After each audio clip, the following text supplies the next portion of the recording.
Hello and welcome to my very first qualifier weekend. This is day one, and if we do well in day one of qualifier weekend, we will be qualified to play tomorrow, day two. So, a lot on the line here. Last week, we qualified for this event by playing a sealed event, and now we have these 6 incredible packs in front of us, and we're hoping for some awesome rares. All right. Let's see what we open. Ooh, exciting. We have 6 rares and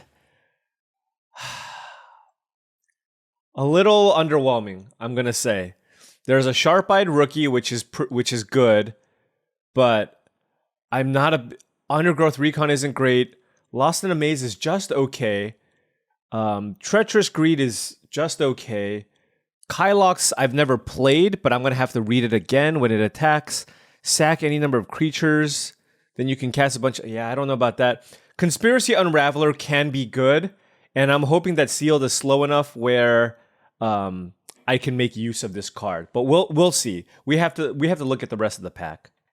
Okay, let's take a look. Let's at least hope that this gets saved by a pile of great commons and uncommons. So the first thing that I want to look at is, of course, the white cards. White is the strongest and deepest color in the set.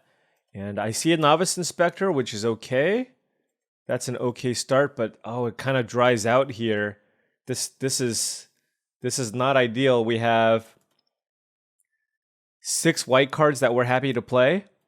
I guess I'll put the Tracker and the Call a Surprise Witness in as well. Now we're going to look at blue.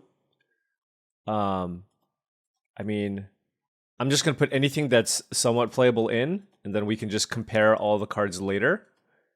Don't really want to play the Criminologist, but we'll put it in. Then we'll look at black. Got Toxin Analysis, Leering Onlooker, Repeat Offender, Unscrupulous Agent, Soul Enervation, Persuasive Interrogators. Okay, so not looking great. Not looking great. All right, let's look at red. Convenient Target, Innocent Bystander, Case of the Burning Masks, Person of Interest. Okay, Offender at Large. Maybe some orangutans, but I'm not a big fan of that card either. What about green? Will green save us? Hedge Whisperer, Flourishing Bloomkin, Sharp-Eyed Rookie, Double Tunnel Tipster. All right. V2 Inspector is okay. And don't want to play Slime Against Humanity or Undergrowth Recon. Okay, moving on. Topiary Panther. Okay, so it definitely feels like we're going to be playing green. It's not super duper deep, but it does have some good fixing. Double Tunnel Tipster, Flourishing Bloomkin, and the Sharp-Eyed Rookie. So I'd be shocked if we don't end up playing green. Now let's put all the gold cards in here. I don't think we're playing Kylox. There's double Lightning Helix, but white didn't seem that great. But we might have to take a look again, and there's a Dog Walker. So a couple of great gold Boros gold cards. And then I do love Repulsive Mutation, but I'm not sure if we're going to be able to play it. Okay. Cease and Desist is not really a card that I want to play. And Magnifying Glass is also not the type of card that I want to play. Okay. So, what do we want to do here?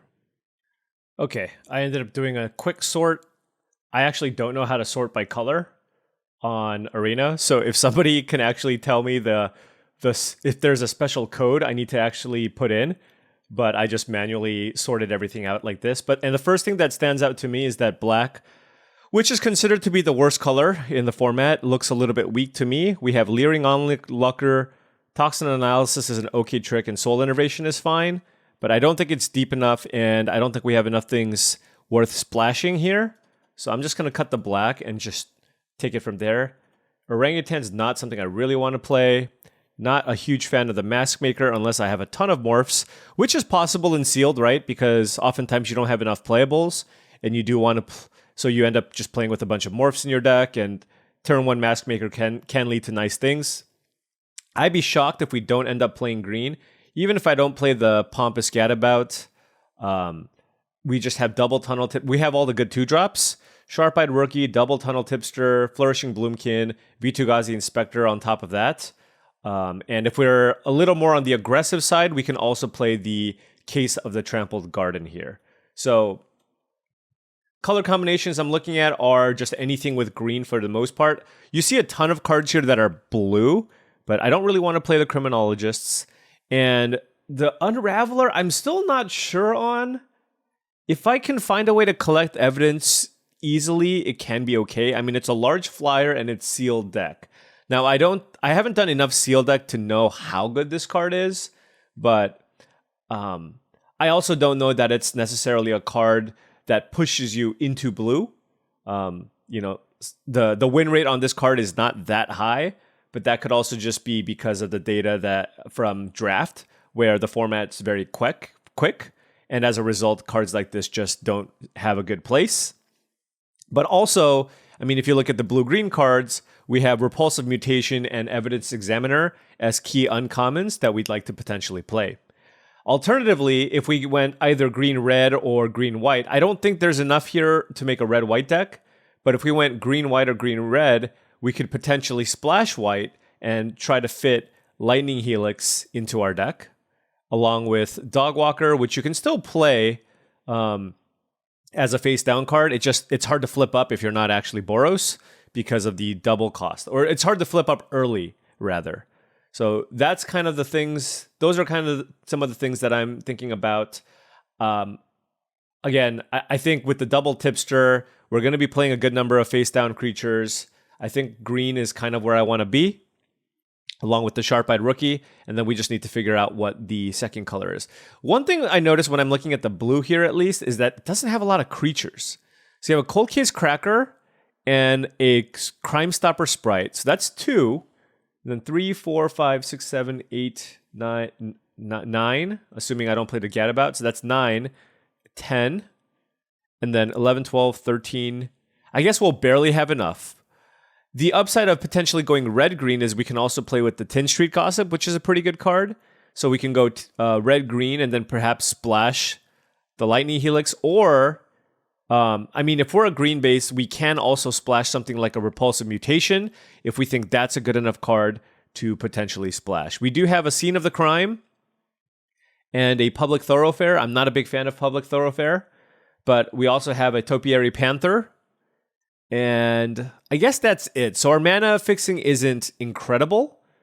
So, but if we feel like the power level of our deck isn't very high, then we might have to just get greedy and just play all the best cards if possible. Okay, well, why don't we start with blue-green? Because that's where... Why don't we start with blue-green? Because that's where just... That's what looks... like the 2 deepest colors for us, and then we'll take a look and kind of lay it out and see what things look like. So this is what I have laid out for blue-green. Now, the thing is, it's highly... if I play blue and green, it's not the most proactive colors. Like, our curve looks okay, but we have a couple of reasonable doubts. When we're probably just looking to play creatures, there's a deduce. Maybe I can cut them. I don't know how good Burden of Proof is if I don't have a ton of detectives. I mean, this thing is not really looking to attack. So we have Evidence Examiner, Bitugazi Inspector, Sharp-Eyed Rookie, Crime Stopper for Sprite, 4. I guess Fairy Snoop if I play it, 5. Cold Case Cracker, that's 6. Maybe the Crocodile. But like... the Crocodile and the Conspiracy Unraveler are kind of expensive cards, so the Burden of Proof also doesn't look that great here. And we're not especially good at putting cards into our graveyard to collect evidence, right? We have just, other than the Topiary Panther, the only way is for us to just naturally trade our creatures with what they have as ways to kind of fill up our yard. So this is kind of what we have laid out for blue-green. Maybe we shave one of these. Maybe we just play one. And then in terms of interaction, we have Out Cold, Lost in the Maze, Case of the Trampled Garden to beat down, a couple of Dramatic Accusations, and the Repulsive Mutation. So this looks okay. I mean, we have a decent curve. The Bloomkin goes here. How many morphs do we have for the tipster? 1, 2, 3... Okay, we have 6 face-down cards for the tipster. I think this is a perfectly reasonable direction to go. But of course, we want to make sure we're very thorough and try out all the other options. So let's take a mental snapshot of this one and then move into some other builds. All right. So this is, if I try to play every single possible green and white card, this is what our deck would look like. It looks like we're probably a little bit short on playables. And we're still playing some filler cards in the white in Call a Surprise Witness, which is okay. It's nice to have a way to get back the Sharp-Eyed Rookie, for example. On the Job in case of the Gateway Express are good, especially if we're looking to curve out. We have 8 face-down cards, which makes Tunnel Tipster nice. So this is another direction that we can go. Now the question is this better or worse than the blue? Right? What does this have for it? Well, it also has 2 removal in Makeshift Binding in case of the Gateway Express. You have a nice Go Wide spell. You have Novice Inspector, which is a mythic common in the set. Right? This is just better than... This has a higher win rate than all the other blue cards that we had. And then you get a decent 2-drop in the Market Watch Phantom. So it's kind of... the removal, I think, is better. Makeshift Binding in case of the Gateway Express are better than Dramatic Accusation. And then you also get access to Novice Inspector. And then you have, you get to play some of these face-down creatures as well that you couldn't in the previous iteration, except all of these face-down cards require double white to flip over, which, we're going to be a pretty heavy green deck. So you won't always be able to flip over these cards. So this is the other option. It's kind of a toss-up, honestly, which one is better between the two. All right, next build is going to be the red-green build. So this is the red-green build, and it looks pretty underwhelming. We're 1 playable short. We have to play Pompous Gadabout. We have to play Shady Informant. And all you get out of playing red is Tin Street Gossip and Person of Interest, and I guess Case of the Burning Masks. So the red doesn't look like it's quite good enough when you pair it with the green. But of course, everybody knows what the best color combination is. These are all the cards in red and white. We have some filler that we need to play, but we have excellent removal in Double Lightning Helix, Makeshift Binding, Case of the Gateway Express. This might be a little bit heavy on spells. It might be a little bit light on creatures, actually. 2, 5, 6, 7, 8, 9, 10, 11, 12, 13. So this is a 14 creature red and white deck, which I'm not really a big fan of. So I don't think I want to play this. Red and white, when you want to maximize on cards like On the Job in case of the Gateway Express, you really want to play like 16 to 17 creatures. And we simply just don't have enough cards here to make that happen unless we decide to play a bunch of Orangutan, which I'm generally not a big fan of. So I don't think red-white is quite there. I think we're just a couple of creatures short. So I think we're a little bit short on doing the red-white thing. So where does that put us? Blue-green, red-green, and green-white as options. It looked to me that blue-green had the most upside. So let's go back to the blue-green deck. Okay, so this is the deck that we have laid out in front of us. And now it really comes down to these final few cards. I really am trying to build this deck as proactively as I can. It's not the most aggressive deck, but it still just has a decent curve. I'm still playing to the board. And I'm going to try out the Conspiracy Unraveler just because normally this might not be the right deck for it, but I have double Tunnel Tipster as well. So I think I can kind of stall out the game potentially and get to a point where I can kind of play this and just have a giant flyer in my deck. And I think I want at least 1 copy of Burden of Proof. I'm not sure that I want the second. I think if I was pure blue-white detectives with 12 detectives, I would be pretty happy playing several copies of this card. But I think this is just kind of a nice trick to have in my deck. I have, again, the Hedge Whisperer isn't the best target for Burden of Proof, but I have Evidence Examiner, Sharp-Eyed Rookie, Vitu-Ghazi Inspector, Crime Stopper Sprite, Fairy Snoop, a flipped Granite Witness, a flipped Crocodile, and Cold Case Cracker, and I suppose Conspiracy Unraveler as 9 targets. But the fact that it has Flash means you can still use it in combat to shrink one of your opponent's creatures and get them that way. You know, I actually feel like I might want one more 2-mana play. I think I might want one more 2-mana play here. And based off of what I see, we're playing Tunnel Tipsters and Vitu-Ghazi Inspectors and Hedge Whisperers. We're playing a bunch of creatures that aren't really looking to attack early. So I think I'm going to cut the case of the Trampled Garden here. That's what I'm going to do. I have a Combat Trick and Burden of Proof. We have 1 copy of the Reasonable Doubt. Gives us another turn 2 play here. I'll just put it here. A couple of removal spells, couple of tempo plays, a nice pump spell in the Repulsive Mutation. And final answer, this is what I'm going to go with. We're heavier. I guess the question is, do I want to go 9 Force or 9 Islands? I think it's going to be 9 Force. We do have double Tunnel Tipster. All of our cheap creatures are mostly green.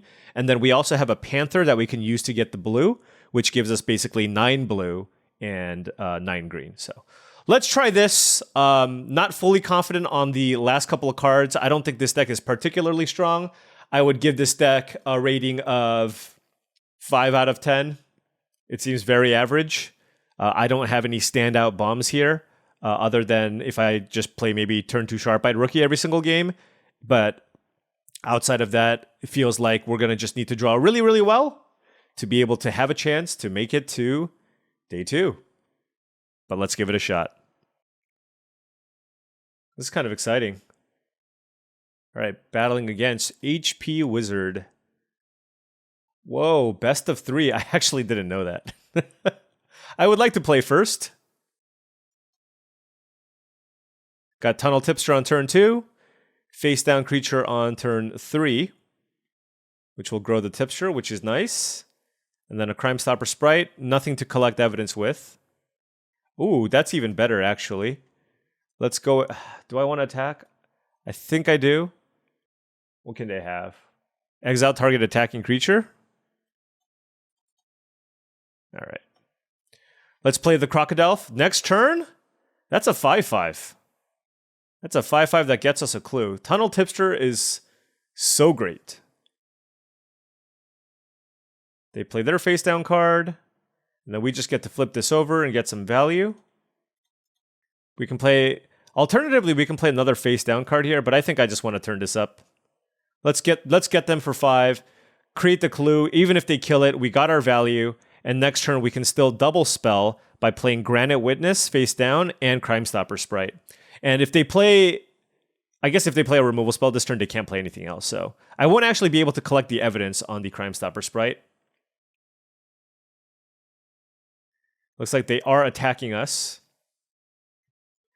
Hopefully they don't kill the Crocodile. Oh, 10th District Hero. That's really, really good. Okay. So they're not going to block the Crocodile here. So we actually do get to... We get to double spell here. Is this a detective? No. All right, let's go attack with the Crocodile. I don't want to play the Crime Stopper Sprite. I kind of want to collect evidence if possible. But let's go ahead and...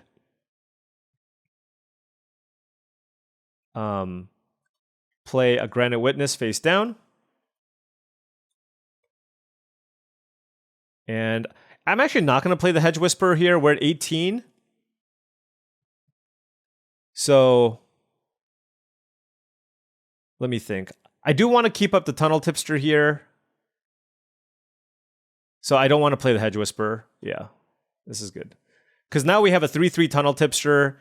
We can flip this up with the Granite Witness if we want, and we still have Burden of Proof to potentially shrink a creature if we need.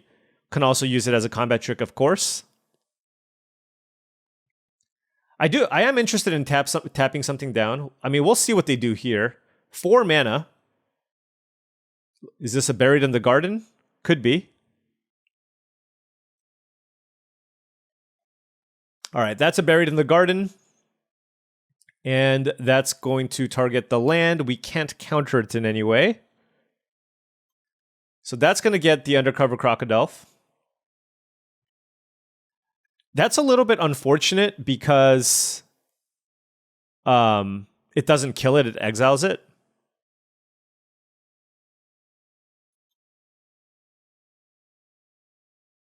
The thing is, I don't think they have a good attack when I have this Tunnel Tipster.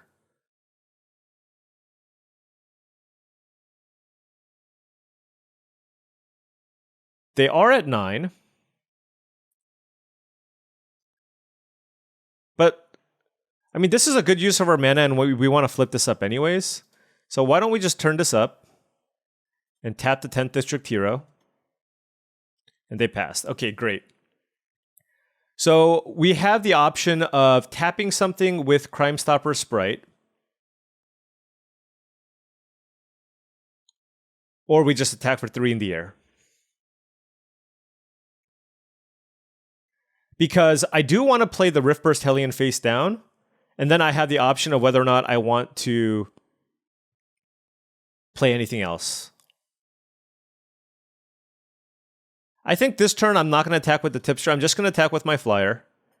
And then we're just going to play a face down creature, and play a Hedge Whisperer, and pass. And this is going to grow our Tipster, it's now a 4/4. We can crack a Clue, and we also have Burden of Proof up. And next turn, we can also attack with the Riftburst Hellion and flip it over, and it'll be a nice 6/7.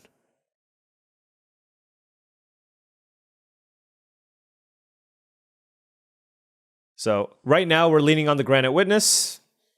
I mean, we'll see what they do here. Okay, so they're not attacking. We certainly want to crack a Clue.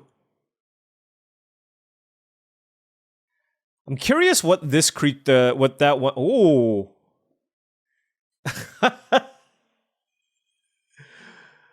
That's interesting. I mean, they just passed with 3 cards in hand and 7 mana available. I feel like attacking or trying to flip something up is a little bit too risky. I can attack with the Granite Witness, but for example, if their face down card is a Riftburst Hellion, that's pretty bad. Now, I can play Crime Stopper Sprite and just tap down that creature. That doesn't seem bad. Or I can just play Conspiracy Unraveler. This feels like it's probably a Riftburst Hellion. Let's see, what happens if I tap this down? I guess they can kill the Granite Witness. You know, the fact that they passed, I'm just going to play Conspiracy Unraveler here, pass. They're probably going to flip this up, and then we'll just, we'll revisit next turn. No attacks. Okay. All right. Well, that was a dead Granite Witness anyways. Does that exile too? Okay, it destroys. So, collect evidence 10 to cast a free spell. That's not a thing. Hopefully they can't kill the Conspiracy Unraveler here. They have 3 cards in hand. We do have a Hedge Whisperer, though. We can collect evidence 4 to get in with that one as well. It looks like this is a bite down on crime, maybe? It is a bite down on crime. Okay. Wow, so that's a lot of damage. We're taking basically all of it. If they attack with everything, though, we have a lethal attack. So they have to be very, very careful with what they choose to do here.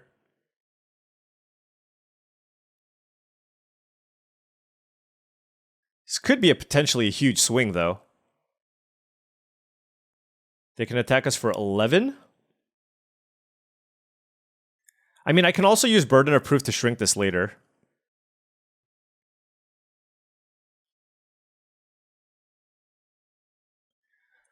Okay, Reasonable Doubt is interesting.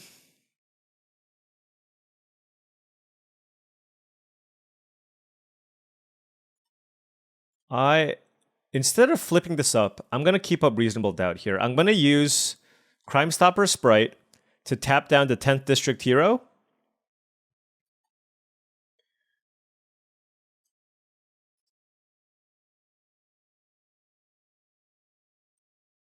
And then attack with my 2 creatures here.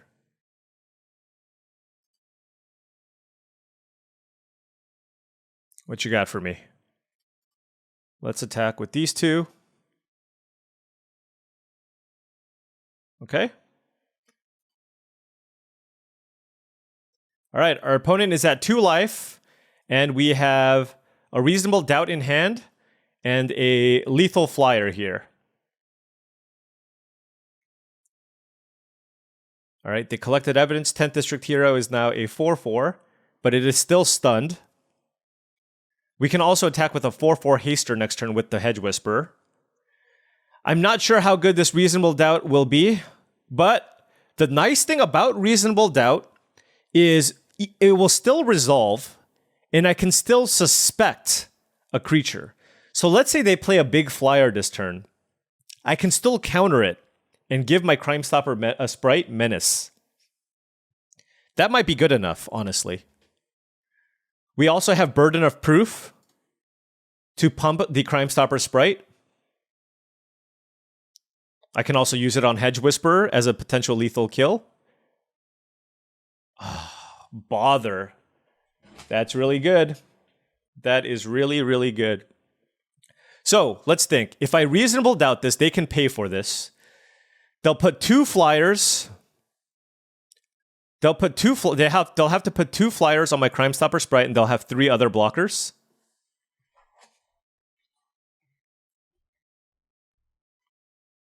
All right. Oh, I can suspect their creature so they can't block.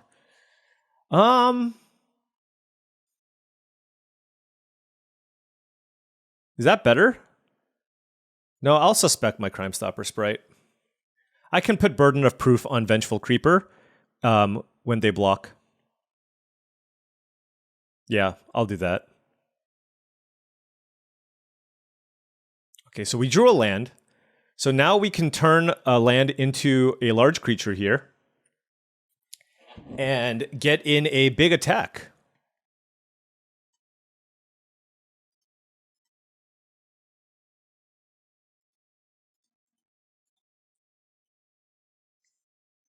Crime Stopper Sprite needs to be double blocked. Okay.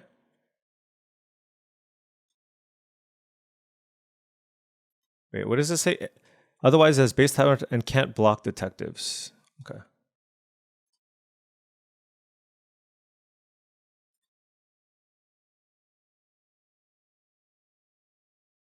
All right, they're at 2. We have 3 attackers. Oh my gosh. Okay.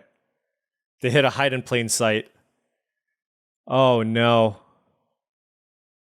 And now they can make everything, they can give everything indestructible with the 10th District Hero. Wow, that was a really, really great hit. They can't attack though. Well, no, they might even be able to attack with 10th District Hero. So I'll need to find one of my tap spells. I have 2 of them. I have Out Cold. I have Dramatic Accusation as well. I mean, I assume he just wants to collect evidence here and give everything... oh no. So one of these face down cards is actually a thing. Okay. Well, let's draw off this clue here. Repulsive Mutation. That's really interesting. So again, he can make our opponent can make their entire board unblockable, so I actually can't attack. But we have pretty good blocks. Oh man.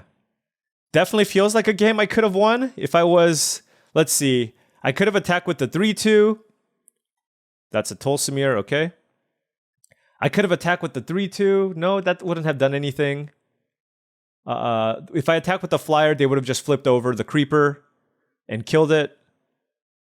I think I liked trying to counter Fuss Bother, but I'm not super confident in that one. Seasoned Consultant. That is certainly a decent card. Do I want to counter this? Or am I okay with it being in play? I think I'm okay with it being in play.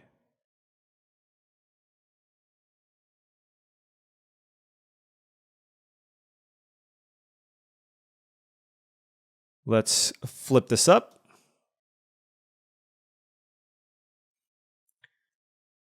All right.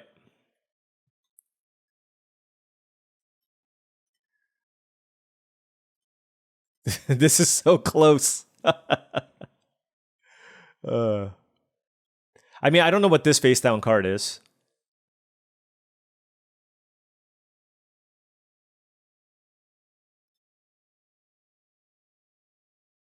We would go down to 1 if they attack with everything. If I block the face down card. So now I can Repulsive Mutation for 6 without fear of dying. Okay. Yeah. 1, 2, 3, 4. Yeah. So we'll 3, 4, 5. So the question is, what do I want to target? So they have Kaya. So they have so we're talking about rares. They have Mileva, Tolsimir, and Kaya. That's quite good. I want to probably pump my smallest creature, I think, which is the Tunnel Tipster, and they have to pay 10. 1, 2. So let's do it for 6 and target our Tipster and counter that.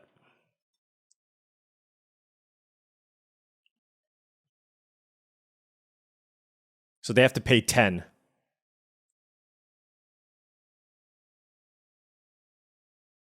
All right. So we dealt with the Kaya, but if they play one more creature, we're in trouble. Let's draw Lost in the Hedges. Out cold.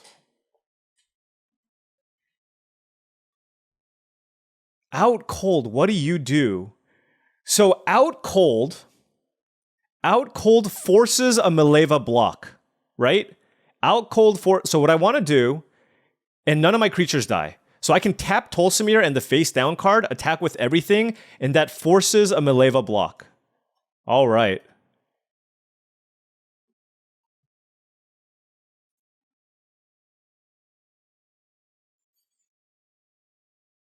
And they won't be able to attack with 3 things.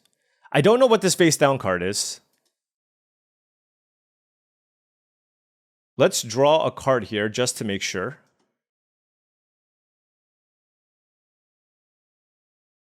Okay. I think we attack with everything. And if Mileva dies, I think the other creatures die? I'm not entirely sure, actually. What's the rule on that? Okay. Favorable for us. Favorable for us. Museum Night. Okay. That was a great draw. Oh, I should have untapped it. Oh my God. All right. Anyways, let's attack. Woo! I should have untapped this, but okay. There's a little bit of jitters here. I'm not going to lie. Haven't played a high-level event in a long time. And this was best. This is best out of 3. So we got to get that out of our system and tighten things up. So they are playing in a green-white base deck with Buried in the Garden, Splashing Black for Kaya. It's gonna be a tough road. It's gonna be a tough road. They have a Vengeful Creeper, which makes cards like Granite Witness a little bit worse. Burden of Proof also becomes a little bit worse. But I'm not gonna lie, I've been playing so much Best of 1 that I'm not used to sideboarding. Okay. What do we have? That makes cases worse. We're gonna be on the draw. So Reasonable Doubt is a little bit better on the draw. Pick Your Poison is pretty good against the Buried in the Garden. I'm wondering if they had other targets, though. Maybe Cease and Desist is a better card. Oh, because they also had Make 3 Thopters. Yeah, I'll consider that. And then I'll probably cut this... I think I'll cut the Burden of Proof on the draw and go with the Cease and Desist. Did they have a lot of flyers? Not that I saw. If this said Planeswalkers, I would definitely keep it. And because Cease and Desist exists, if I Dramatic Accusation, I probably want to use the ability, if and when I can. I could also go with another Reasonable Doubt.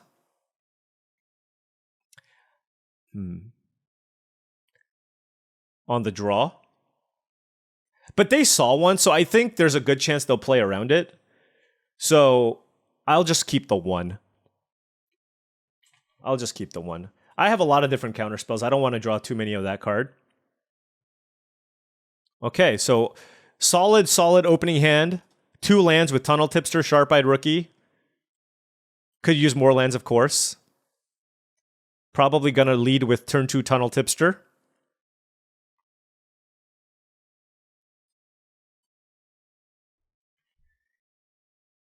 And then we have the Sharp-Eyed Rookie. No creature to grow it, though. I don't even know how good our deck is at growing the Sharp-Eyed Rookie. Really want to not miss a land drop here. Ooh, they have a Glint Weaver. Oh, this is a bite down. Wait, they hit a 7 drop and then now they're gonna bite my Tunnel Tipster. Wow, that's really good. Okay. I mean, I guess they should have played their land first, right? Yeah, they should have played their land first so that they could have gotten in for an extra 2 points of damage. I'm gonna play the Bloomkin for now. The Sharp-Eyed Rookie doesn't really grow. And if they play a big creature this turn,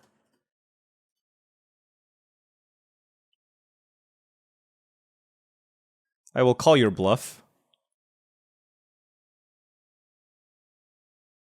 Okay, so this allows us to get a land, which is nice. So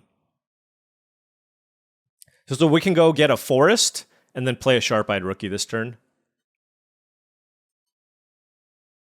We definitely don't want to be missing a bunch of our land drops, so let's go ahead and do that.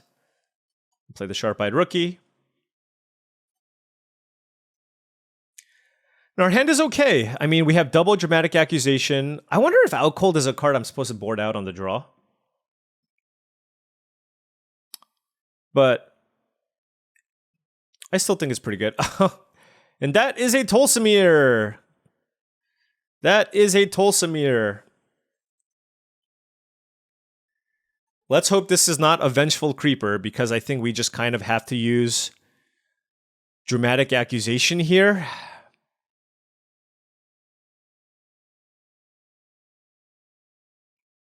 Yeah, Tolsimir is a heck of a Magic card.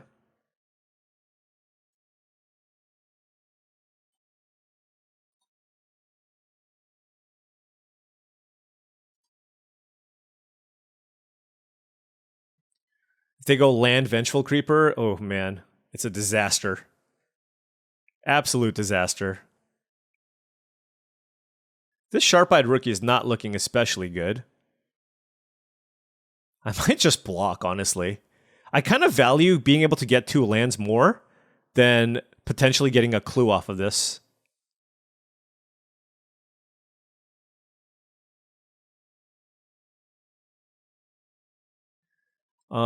Yeah, let's just put that there. I don't want to get completely blown up by On the Job, so I'm just going for the single block here on the Tolsimir. I mean, they probably have some kind of a combat trick. Okay. Yep. That's very good. All right, so they were on the play and they got a fantastic start, and we are in a lot of trouble.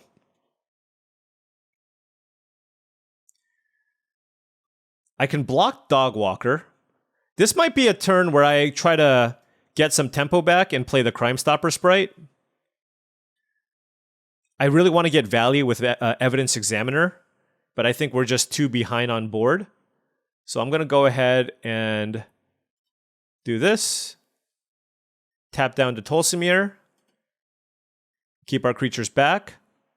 And then trade Crime Stopper Sprite with the Dogwalker. And try our best to claw back. Okay, nope, they are continuing to put down lots and lots of pressure here.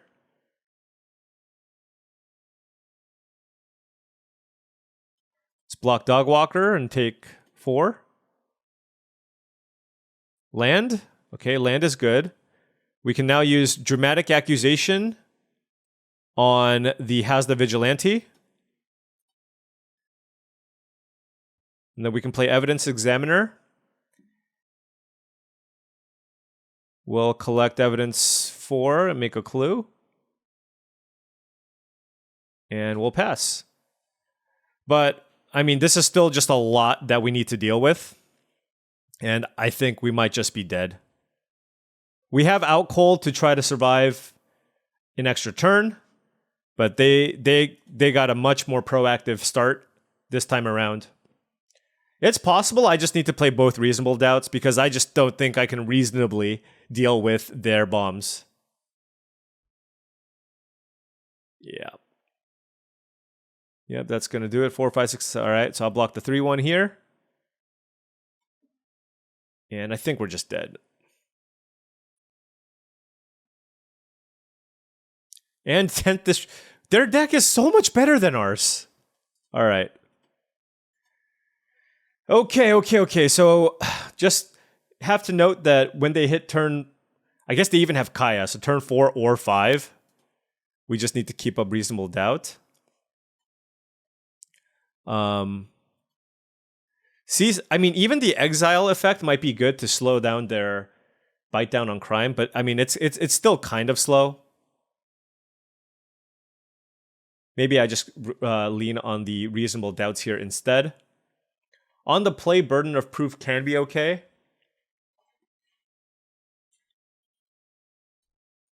I think I like double Reasonable Doubt in this matchup. If anything, I mean, it's possible I should just be playing both anyways, because the power level of our deck is just lower.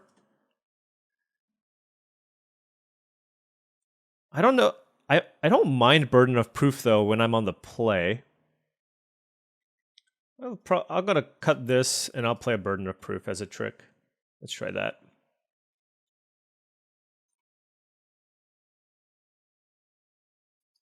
Not sure if it's correct.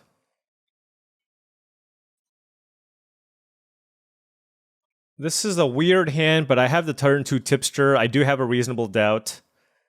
I'll keep it. This could have been our 0-3. All right, we need to find some action here. We have a very reactive hand.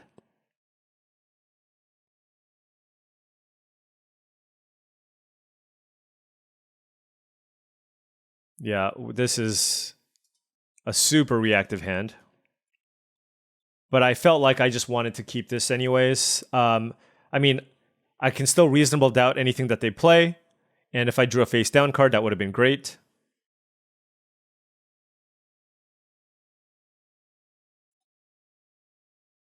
But we just drew back-to-back lands, so that's not ideal.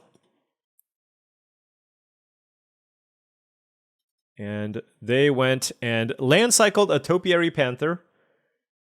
They're probably going to get either Swamp or the dual land. Okay, so they got the Swamp, so they might Kaya us. The only unfortunate thing is, like, our counterspell is kind of face up right now, so they're just not going to play anything. We really just needed to draw. Oh yeah, I forgot they have this too. They have Hide in Plain Sight, Minerva or whatever, and Kaya and Tolsimir? Is that reasonable? Is that reasonable? I don't think that's reasonable. Oh. No! I need action, deck! I need action!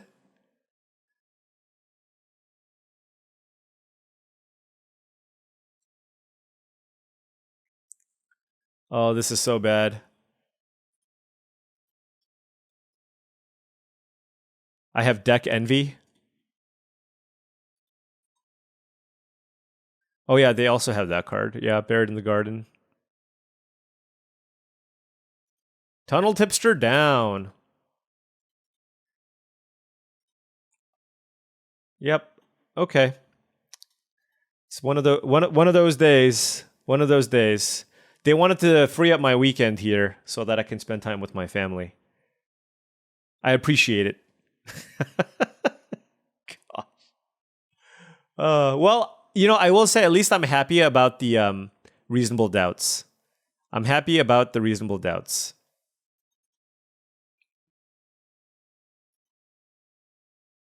Well, see, and then I draw the reasonable doubt.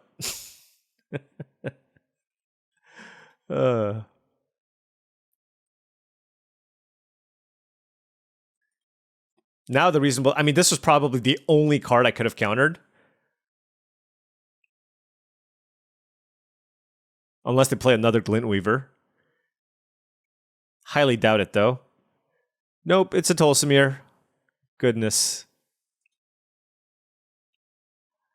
All right, well, we have a long road ahead of us. We have a long road ahead of us.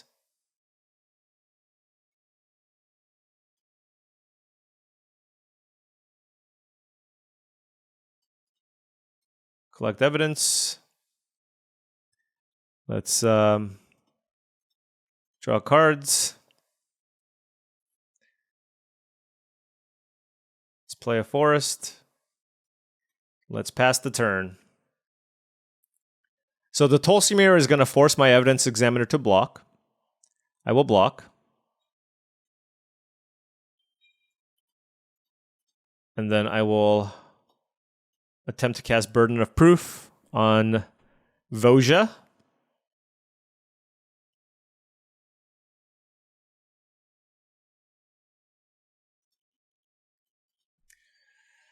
Oh man, is there like a more powerful way I can build my deck? I don't think I can just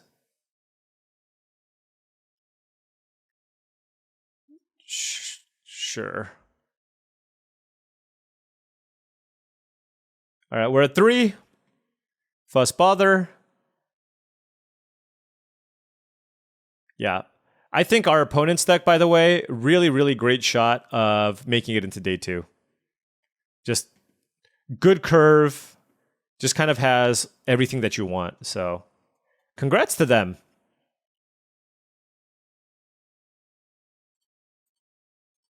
Let's face up the Fairy Snoop, see what we find. Put a card into my hand, the Crocodile. And this is where we die. All right. Oh, Dogwalker 2. Okay. All right. Good game. Good game. Well, I was preparing for a long weekend. Not a great start. And not the most confident in my deck. But let's give it a go. Probably another reason to not play multiple copies of the counterspell. It's like whenever, if you want to be proactive, it's just not ideal. I just kind of have it as a extra 2-drop to play if I don't have any, and as a way to deal with my opponent's best creatures. So I think exactly 1 is probably fine. All right, so this hand is okay. We're on the draw. We have Reasonable Doubt, Evidence Examiner, Dramatic Accusation, and Cold Case Cracker, with plenty of lands to play everything. I wonder if I want to keep a Reasonable Doubt here. Well, it depends whether or not they play a 2-drop. But do I want to play Evidence Examiner on turn 2 or just keep up Reasonable Doubt? I kind of just want to keep up Reasonable Doubt. All right, yeah, so turn 2, this is even more reason they passed. So they could have the 1 in a black, destroy target creature with converted mana cost. Okay, well, never mind. They just literally just cycled Panther before I even got to my main phase. So then maybe I just play my Examiner. I mean, they're going to play a face down card. No. This is better. The sequencing for this is better this way because I get to counter anything that they play here, and then I get to play the Examiner, and then I get to play Cold Case Cracker. So I'll basically counter anything. We got a Nervous Guard. Hey, happy about getting the Nervous Gardener. Don't really need to actually play the the Evidence Examiner right now because I don't have enough to collect. So I'd rather just play a creature that has Ward 2 in the Riftburst Hellion. Snarling Gorehound into face down card, probably. Oh, Teysa. Oh my. I don't have enough mana to Dramatic Accusation and Exile, so I think I'm just going to cast Cold Case Cracker here instead. Hopefully I can double block the Snarling Gorehound. Hopefully they don't have a removal spell, but Teysa is also a bomb. Fantastic, fantastic rare. Nobody lost any life there. So I do want to use Dramatic Accusation and shuffle it back in, but because I can't do that this turn, because Dramatic Accusation on the Gorehound seems bad, I just want to get Teysa off the battlefield. So let's play the Cracker. And noting that if they have a removal spell, then we're in trouble. If they kill the Cracker, we're in trouble because they get a clue. And then we have kind of an uphill battle to climb. Because they'll get a clue, they'll get a 1/1. Assuming they have a cheap... Okay, what is this? All right, so our opponent just played land type number 4, which means really great chance they have a removal spell here. No, they don't. But they played a Vitu-Ghazi Inspector. And they're putting a counter on Snarling Gorehound. And not the Teysa. Oh, yeah, okay. Wait, do they have... Is this a double spell turn? No, they're attacking with the Gorehound. I'm double blocking. Absolutely double blocking. Huh. I'm very happy with that trade. Unscrupulous Agent. Okay, well, exile an island. Wow. Well, all right. Well, now I'm just going to go ahead and play Dramatic Accusation on Teysa. And I'm going to attack with Cold Case Cracker.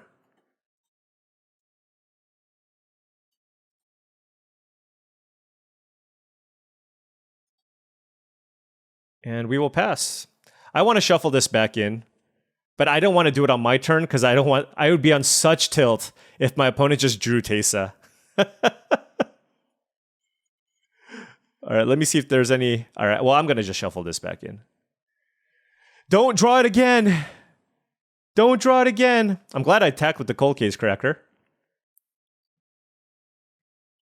Okay. So Evidence Examiner has lots of food now. Very happy about that. I want to keep up Repulsive Mutation, though. Let's go investigate. Let's exile, sure, the Cold Case Cracker. And we can pass.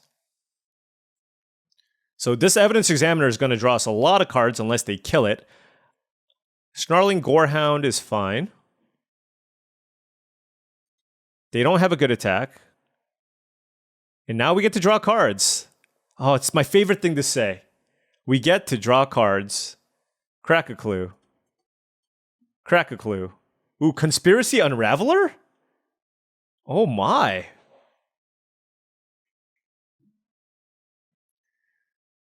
All right, let's go collect more evidence, I guess.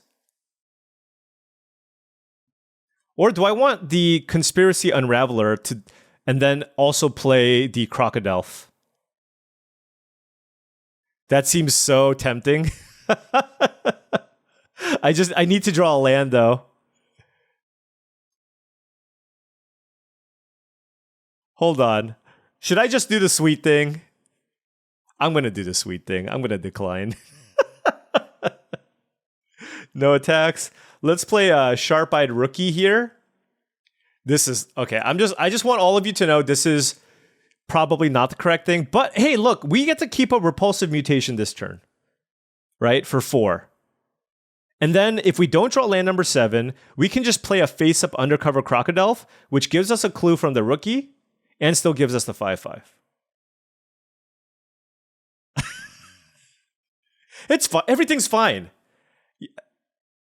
This might have actually been the right play. We'll just go with that. This was just, oh my gosh. It was so much the right play. No, they didn't play anything. All right, Lost in the Maze. All right, so now we'll take a turn off from the Repulsive Mutation, and we'll do what we had in mind before, where we play the Undercover Crocodile. Oh, are they going to kill the Sharp-Eyed Rookie?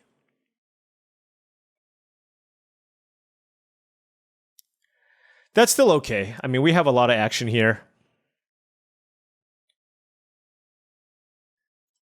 It seems like they have a removal spell. And at this point, there's nothing I want to cast in my hand for free. So let's just go ahead and collect evidence 4 and exile the Reasonable Doubt and the Dramatic Accusation. If they kill the Sharp-Eyed Rookie, then we'll just exile that plus Reasonable Doubt. All right, that's fine. That's their splash, okay. Let's remove 4 CMC worth of cards, get a clue, and we'll pass.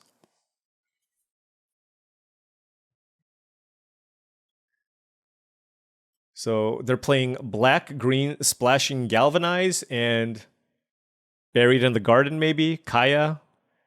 All kinds of great splashable cards. Aurelia's Vindicator. Why am I saying these names? This is just not what I should be doing.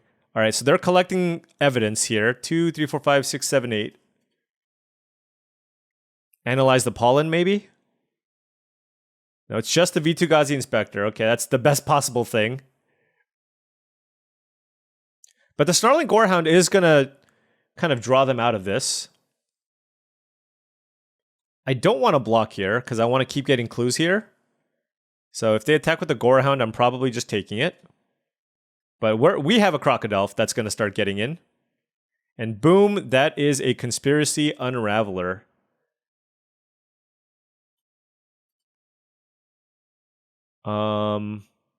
Actually, I'm going to decline here.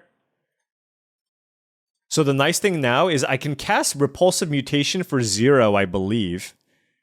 Right? I have 10 mana and 10 CMC worth of cards in my graveyard, so I can cast this as a counterspell, basically, which I think is quite nice. So I'm going to play the Conspiracy Unraveler, not exile with the Evidence Examiner, and pass. Yeah, I can cast Repulsive Mutation for free and just counter like a removal spell that they could have for the Unraveler. I mean, unless they pay 6, but they're pretty far away from that. Don't care about the Eavesdropper. We'll let that one resolve. At this point, we can be pretty selective because we just have the superior board presence here.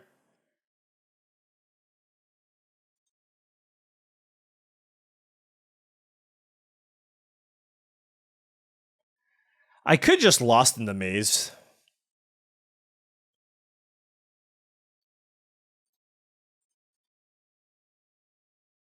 I could just Lost in the Maze for 3.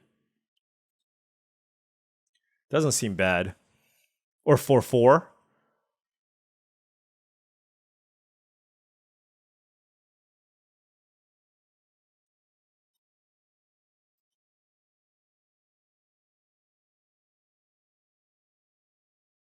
Or I can just wait. Hold on. Let's think about this for a little bit.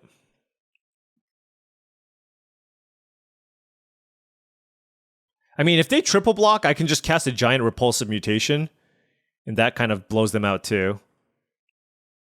So let's not collect evidence with the Examiner, and yeah, let's just attack with these 2 creatures.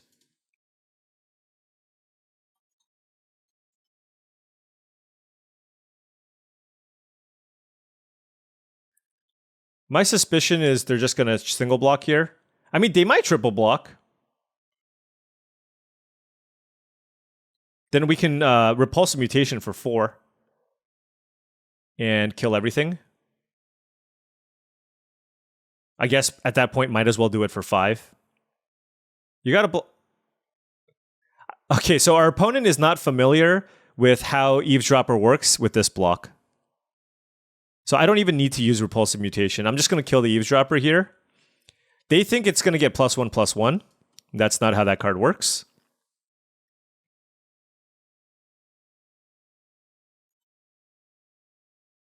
So they're just going to lose their Eavesdropper, and we're not losing our 5/5. Okay. And then... exactly. All good. Everybody's... wait, hold on. A lot of people have made that mistake.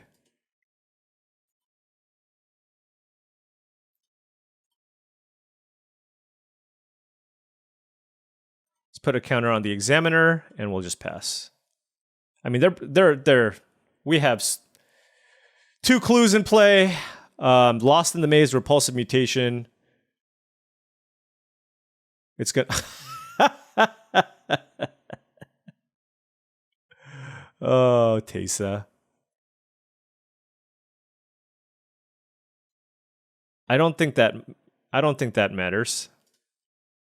I'm just going to tap down their squad and then keep up Repulsive Mutation, and that should have it locked up.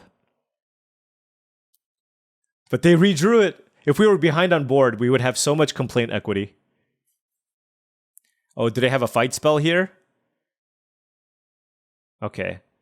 That we will counter. Yeah, it looks like bite down on crime. All right, so let's just get a full value one here. 1, 2, 3. Should we distribute the action? Sure.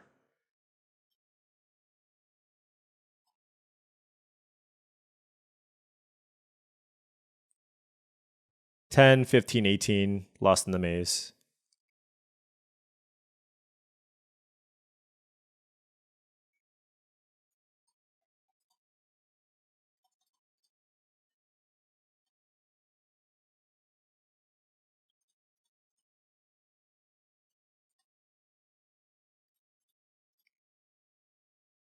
Let's get another clue. And our opponent is down to 3. We have 4 clues in play. We're good. Everything's peachy.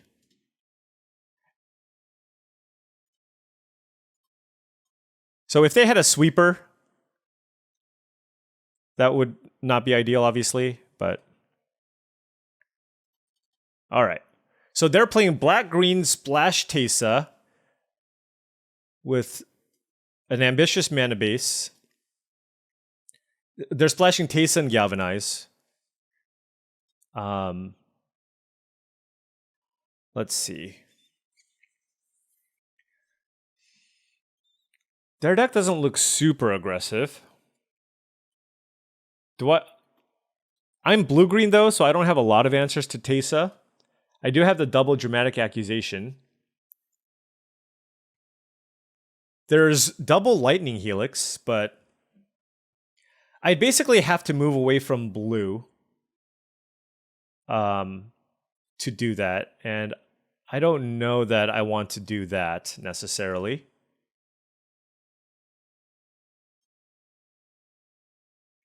I wonder how good Burden of Proof is in this matchup.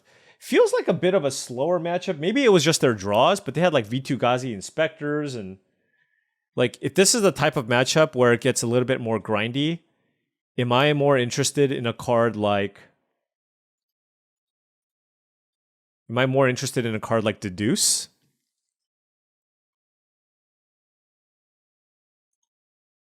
Over Burden of Proof? Could be. Do I want a second Reasonable Doubt on the draw? And just try to turn into a slightly more controlling deck on the draw?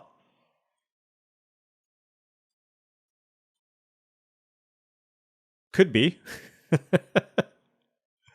Then I'd have to cut like one of these cards. I mean, Hedge Whisperer is an okay blocker. But they had what? Galvanize?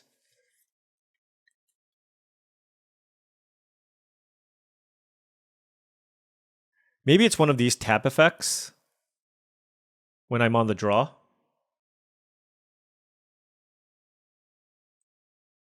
Yeah, I'll cut out cold on the draw, and I'll bring it back in on the play. We'll take a slightly more controlling approach because it's harder to run people over, and we'll just bring in the counter spells, the Deduce, and we'll remove the tempo card, and hope that's good for us on the draw. These are things I really haven't had to consider in best of one, but of course things are a little bit different here. Got a turn 2 Tipster, turn 3 Cold Case Cracker. Can't really ship.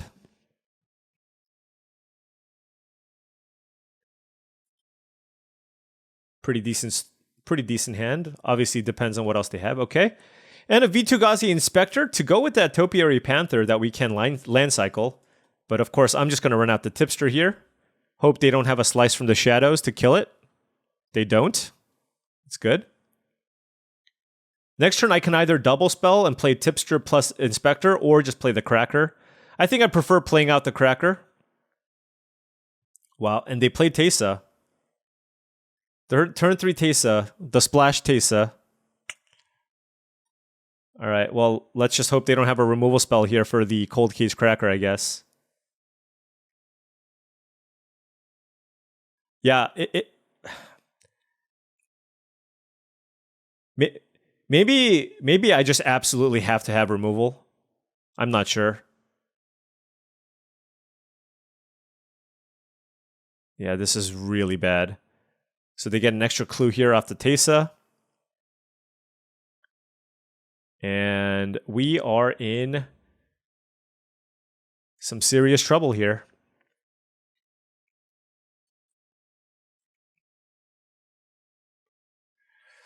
Playing a 1/3 Vitu-Ghazi Inspector looks pretty mediocre.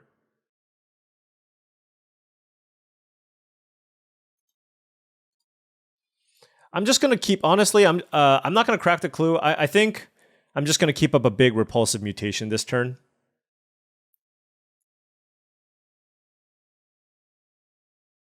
I kind of hope they play something ahead of time.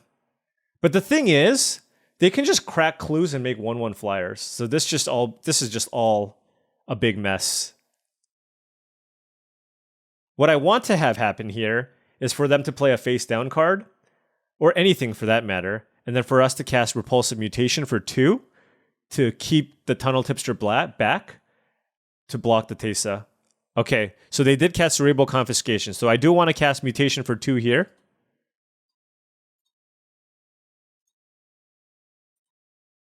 All right, this was good, because I'm happy to trade with the Teysa.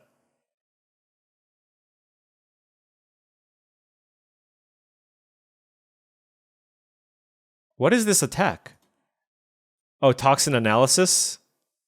I mean, I got a block, but they have Toxin Analysis. Yeah, that's rough. Okay. All right, so we drew Crime Stopper Sprite. So that slows down Teysa for a turn. I mean, kind of. We'll do it, though, so it can't attack us. And then I'll play Tunnel Tipster. But the problem with Teysa is you still just... They're just making a 1/1 every turn. And I just, like... That's something that we have to fight through. And they have so many clues. It's just not going to be easy to deal with. So yeah. I'm going to play the Panther. And I'm going to keep the Crime Stopper Sprite back to block the spirits. And hope for the best.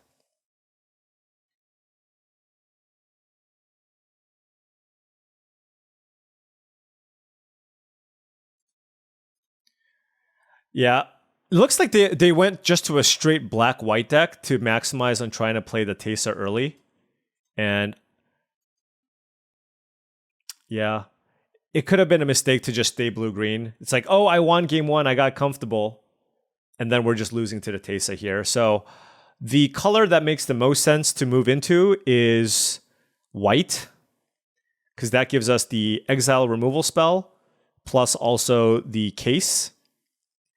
So we can go green-white.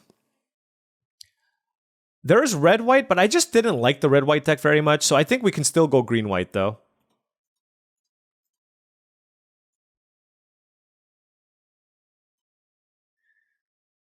I don't know what this can be, but I'm blocking. On the job, sure. Okay, well, we killed Teysa. I do not know about that attack, but I will allow it, I guess. I mean, we're still very behind.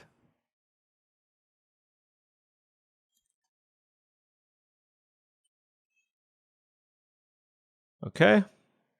And then we'll play a V2 Ghazi Inspector. Let's collect evidence, exile this Panther. And I'm just going to target itself, just so it doesn't get galvanized. And then we'll just attack with the Tipster. And I'm just going to play the land because they have Unscrupulous Agent. But they're so far ahead on resources. Look at the board.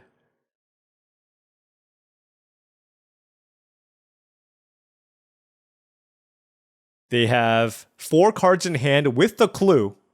And they milled Leering Onlooker with Raucous Theater? Are you kidding me? A Barb Servitor. Oh, man. Okay. Well, now we have to get aggressive. I mean, we do have this Hedge Whisper. If they don't have a way to kill it... that's something. I can still cast the Deuce. That's Reasonable Doubt. I don't think it's going to get anything, though. I think it's just better to just bash here. Let's target the island. Let's exile these 2 cards. And with Barb Servitor in play, I think we just bash with both. Like this. It's actually, you know what's funny? The Hedge Whisperer is actually a decent blocker of the Servitor. But, yeah, we're kind of in a racing situation because they're just going to be so far ahead on cards. So it's like, all right, we got this 5-5. Can we get it done? Can we get it done?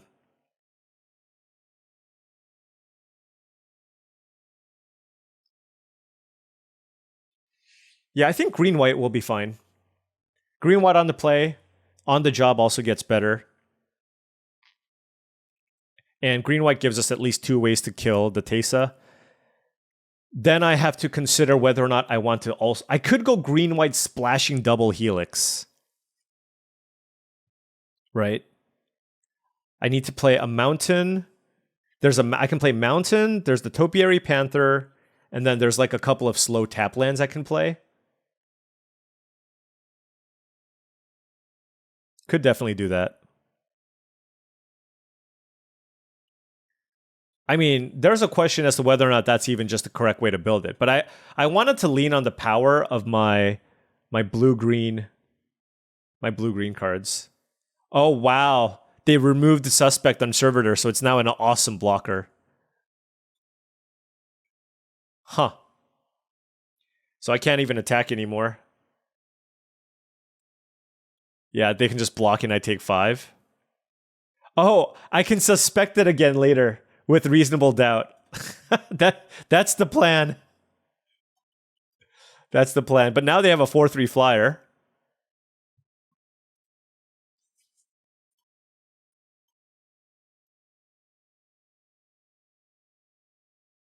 That's really funny.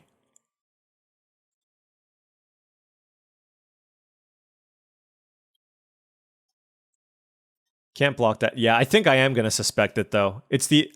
Oh, I could have drawn... What am I doing? Hold on. What on earth am I doing? Jeez. Okay, well. I'm not going to be able to counter anything, am I? They're main phasing this? Oh, am I actually going to be able to counter something? Oh, they get to double surveil. Okay. Oh, evidence examiner. But we don't have any evidence to examine, sadly.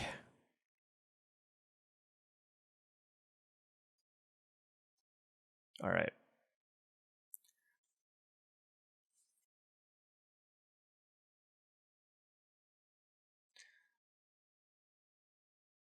Yeah.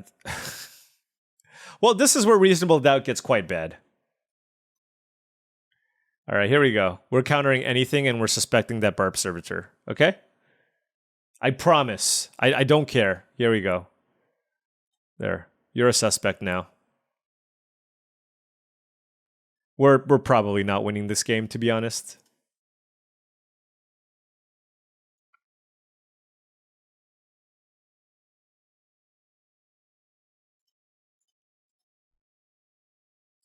I think the blue-green deck is better at going long, and you have some haymakers. Oh, geez. Okay. Wisp, Drinker, Vampire too. Yeah, there's a lot of like must eliminate cards. Are there other color combinations? I feel like my green is too good, but maybe not.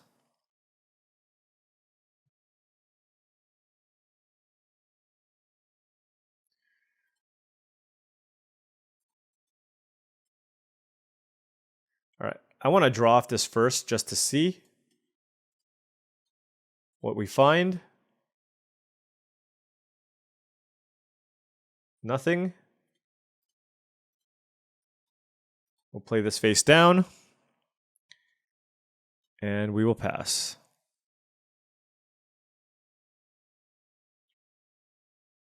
I mean, I don't think we're beating this board, to be fair.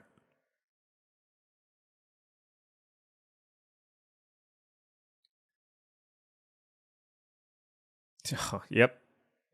Creatures you control at power 2 or less gain Death Touch until end of turn. Great.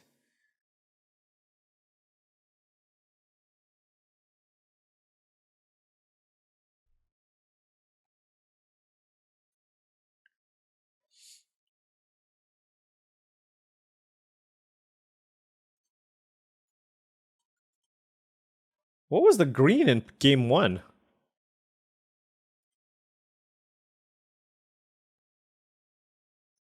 All right, they're weighing out their... Oh, they even have a torch? Jeez.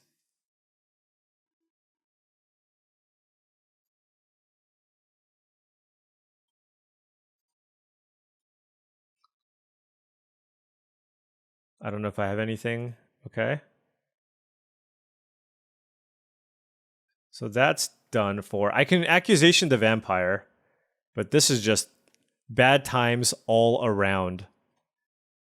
I can have this trade with the bat, and then I can have something. I can have something trade with a Gorehound.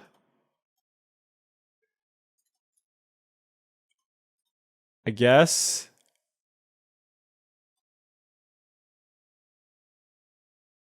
We go to 1.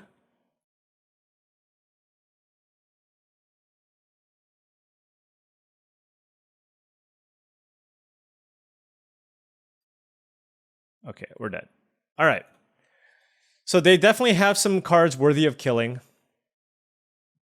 So let's adjust the blue. We're going to be green-red. Or green-white, maybe? Green-red or green-white? What was our red? Case of the Burning Masks is another removal spell. And then Person of Interest, Suspicious Detonation also is a removal spell. Yeah, it might be green-red, actually. Although our white cards are just better, I feel. We have, like... Destroy target art. Nope, that doesn't do anything. So if we go something like green-white, we can play these cards. The Dogwalker, Double Helix. Play these lands to help us fix. Play a mountain. And then cut this. Add some plains. Oops. Why did it do this?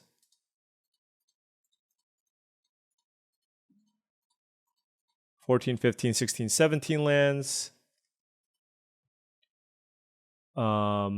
Play this.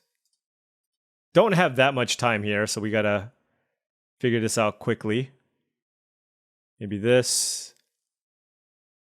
And I think that's it. Those are all the cards we can play. We can play this red morph.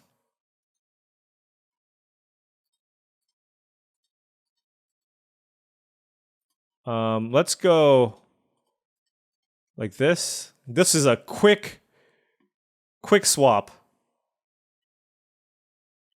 Green. All right. I don't know if this was correct, but I didn't have a lot of time. We try to switch decks in 2 minutes. Hopefully this works. Let's play first. We'll keep. We drew our removal. We drew our removal.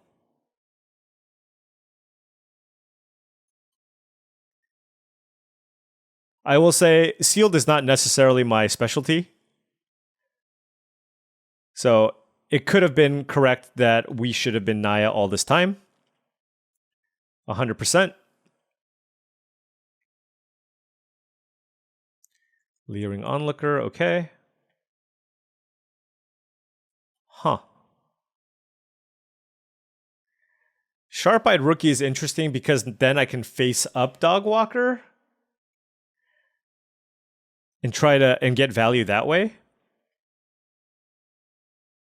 I can just pass and keep up Lightning Helix this turn.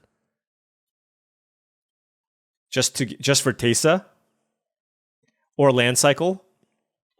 I'm not sure if that's correct, but next turn I can still go Sharp-Eyed Rookie plus Dogwalker if I go fetch a mountain. Play Teysa. Play Teysa.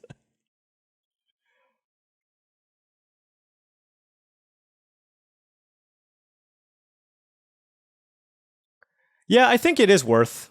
Instead of having 2 1/1s, I get a +1/+1 counter and a clue.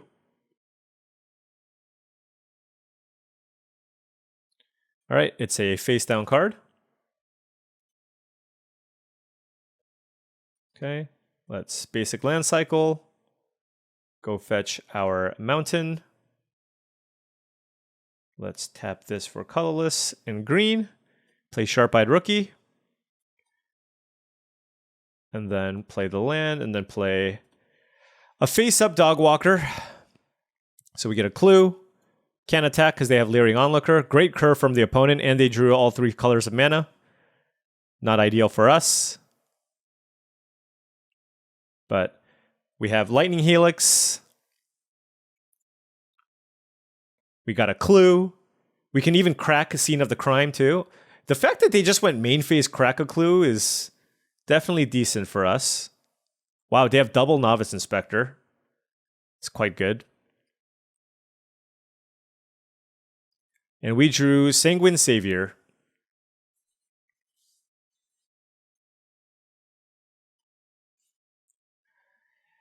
What do I do if what happens if I attack with the Sharp-Eyed Rookie? They probably just put a bunch of creatures on it.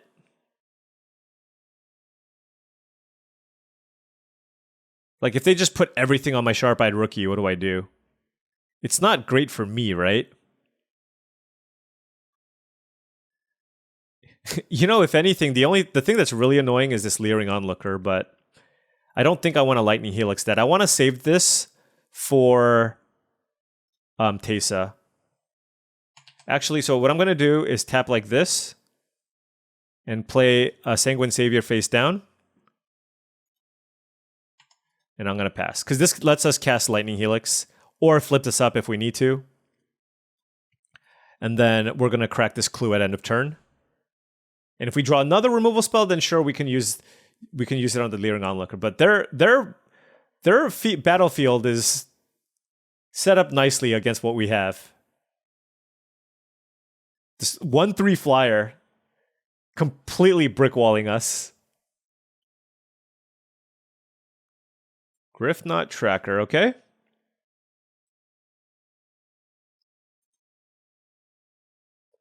All right, so we're going to be settling in for a longer game here. Have no great attacks at all. Oh, I should have played the Plains. Yeah. Okay, well. I'm going to just flip up the Sanguine Savior and trade with the Griffknot Tracker if I can. And it's not even clear to me that I can win a late game duel here with my opponent. I do have some decent big morphs. I'd like to just start face-upping a lot of big creatures.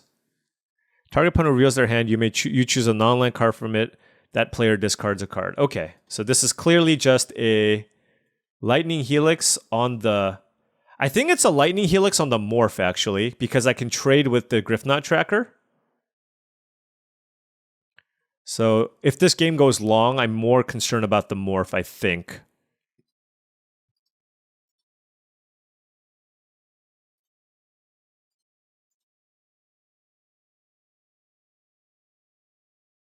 Yep, it was a Fugitive Codebreaker. Now they're probably going to attack us with the Griffnot tracker.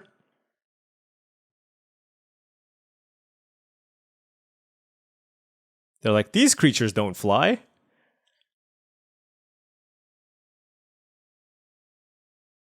And then we can crack the scene of the crime at some point. Almost want it around if I draw like the Crocodile. I can face, I can just like cast it face up and then start drawing cards off the rookie. This would be a very cowardly no attack. I guess they don't have great blocks. If they don't. Let's crack this clue. All right, so that's a makeshift binding. Still no fantastic... Their creatures all kind of stink. So I don't really want to use this just yet.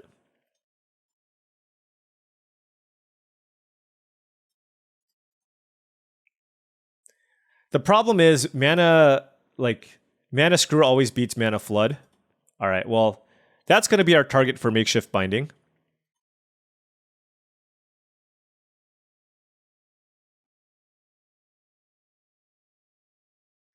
That will definitely get them incremental card advantage. So we'll get rid of that. Ooh.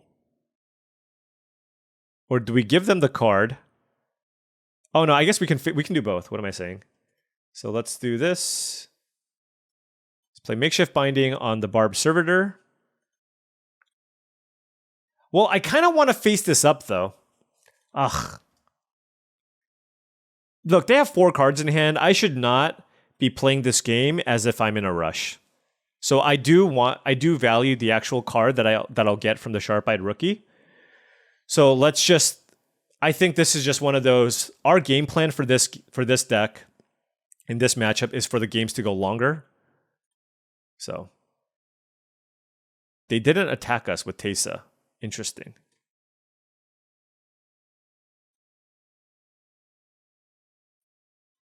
Very interesting.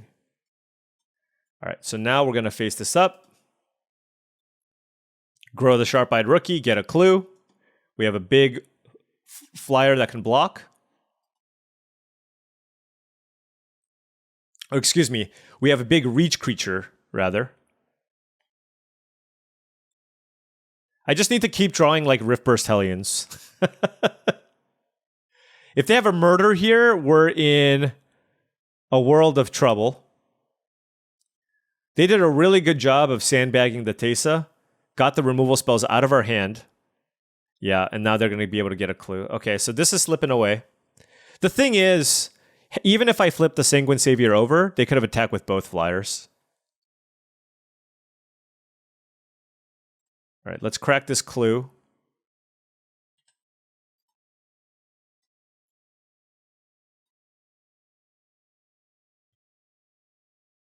Okay, that's a Novice Inspector.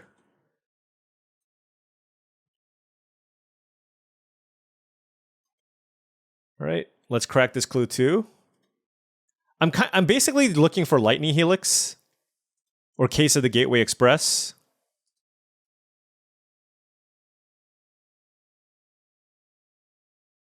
Okay, that is a Riftburst Hellion.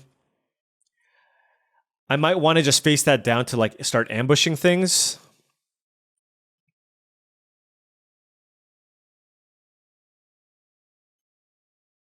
I don't know.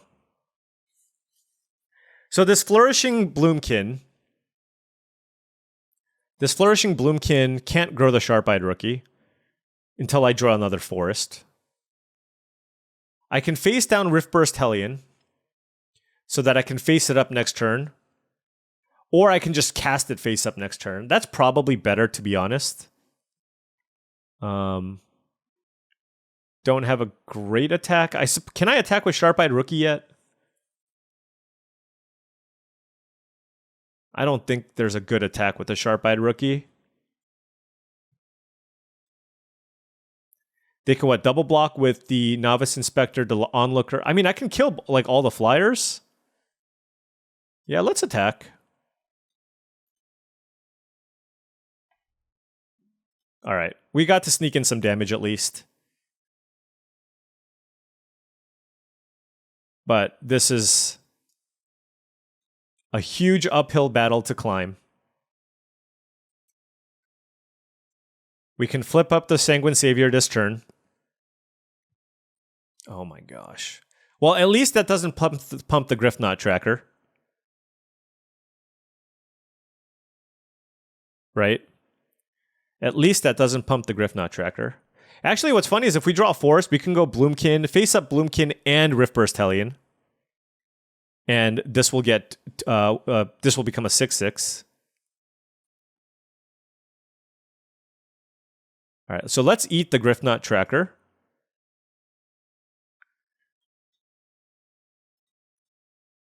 They're still going to get a clue.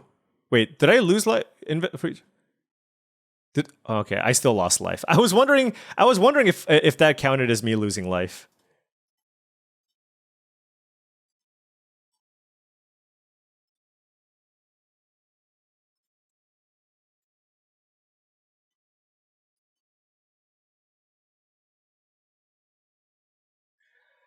Now, do I want to attack with Sharp-Eyed Rookie?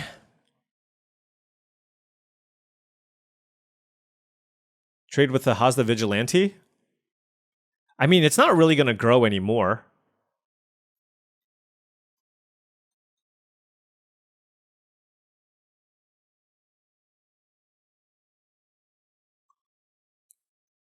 And this adds counters to things? All right, we'll trade. I mean, this got us a lot of value.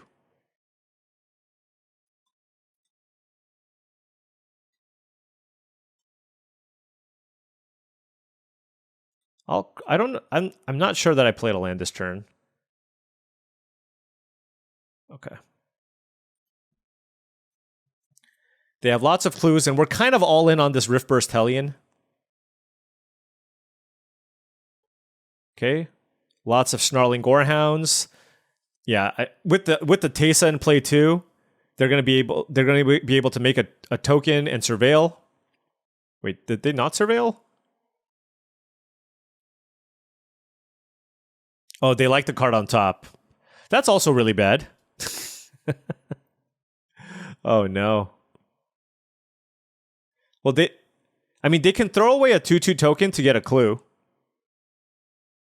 I don't know that that's worth. Okay. They want to turn the Leering Onlooker into two things. That allows us to play Griffknot Tracker, which is good. All right.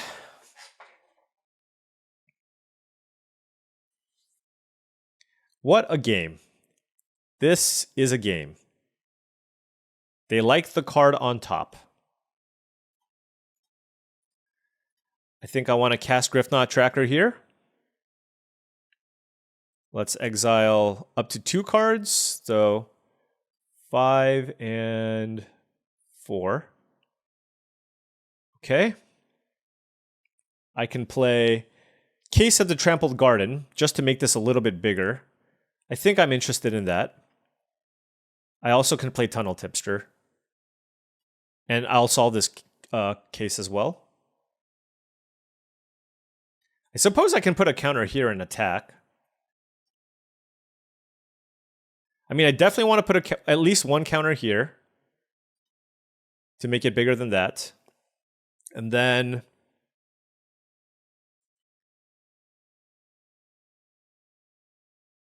put it on the Phantom.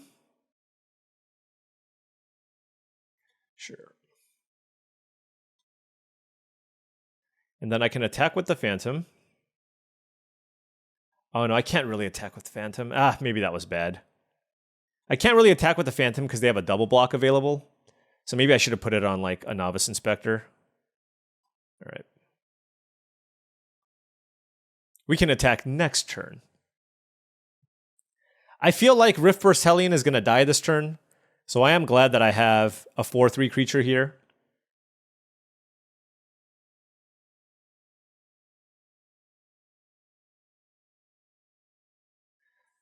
God, need a removal spell. So what do we have? We have a Lightning Helix and a Case of the Gateway Express as a way to deal with this this Teysa.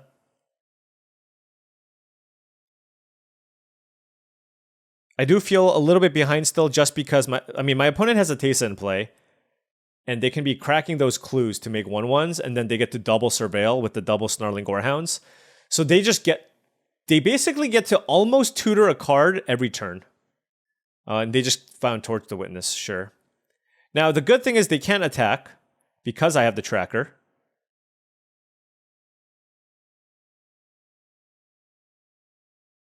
Okay, never mind. Yeah, I should have put a counter on like Dogwalker or something. That was bad.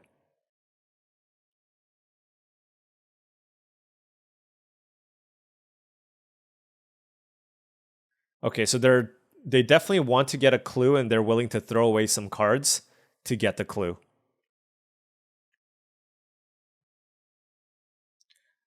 Well, let's see. If those are the only attacks that they make, the thing is I actually really do want to get the Gorehounds off the table. All right. Man, I really wanted them to attack.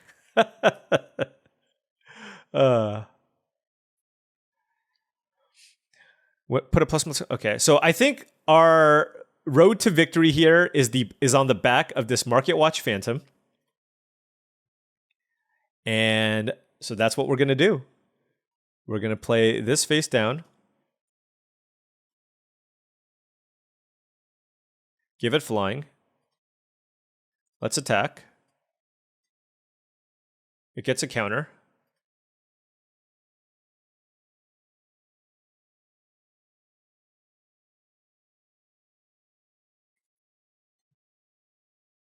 They got in for 4. My Tunnel Tipster grows. The question is, do I want to save this face down card? Do I want to save this face down card so that I can continue growing the Tipster and having it have an extra creature in play? Or do I just keep it in play? I don't think I could be messing around with it just to get 1 extra counter. I'm just going to play it. Well, no. Maybe I should have kept it. Oh, that's so many close decisions. I don't know. The thing is, by keeping it in hand, the Market Watch Phantom gets evasion, right? Yeah, so there's also that.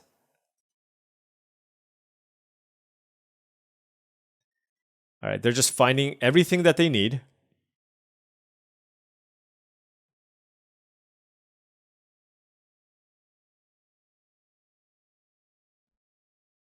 But with the Case of the Trampled Garden, I mean, we can...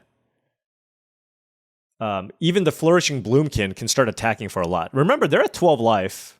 I don't have to have this half flying necessarily. We can also turn it on them and just start attacking. We just have to be pretty careful. We can just be like, you know what? I don't care that you can make a 1/1 every turn because I can just make a giant trampling creature.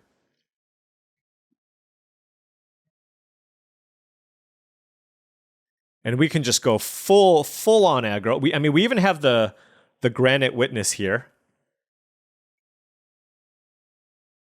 And this can be a 7/7 trampling creature attacking next turn. Really great game. A lot of back and forth.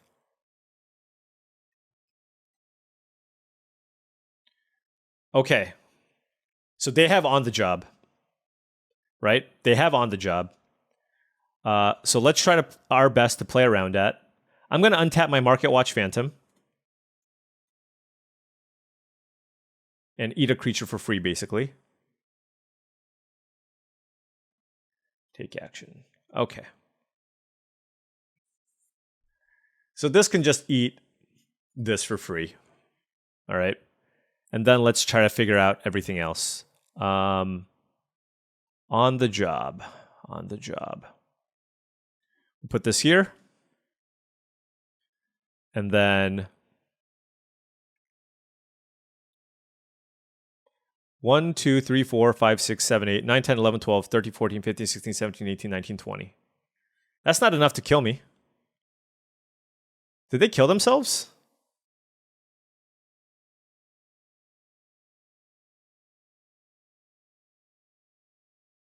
Do I have any other good blocks? I want to kill the Gorehounds. So maybe I put something on a Gorehound here.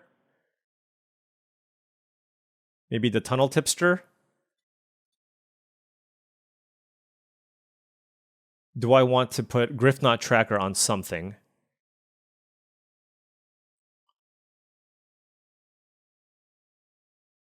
No. All right, let's just block like this.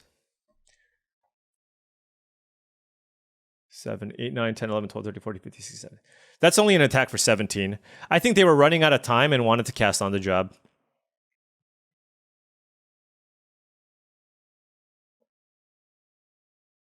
But if they don't cast anything, these are just like a lot of good trades for me. I could have forced the action by also blocking Teysa.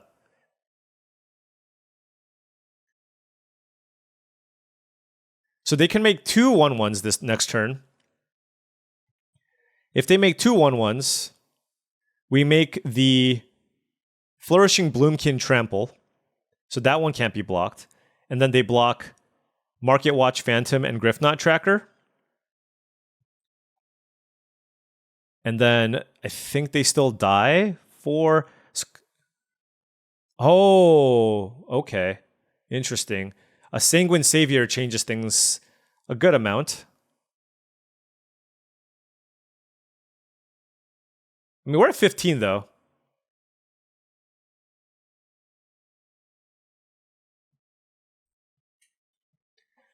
Okay. I mean, I think we only have one play here.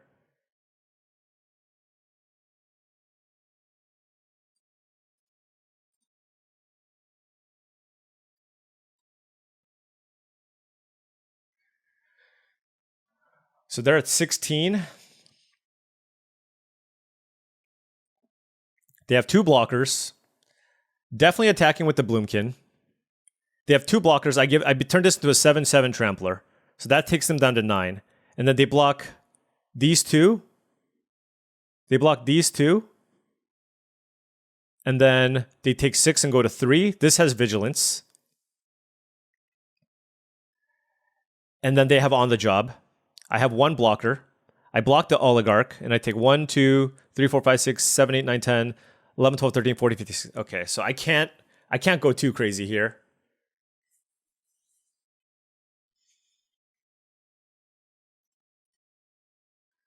I want to keep some number of blockers back. This leaves 3 blockers back. I want to give the Granite Witness Trample. Wow, what a close back and forth. I think maybe I was supposed to block the Teysa there, that last turn. Yeah.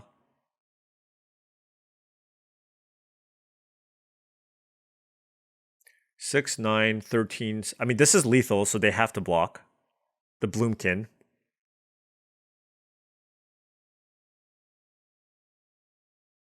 If I give this Trample, they block the Bloomkin, and then they take the rest.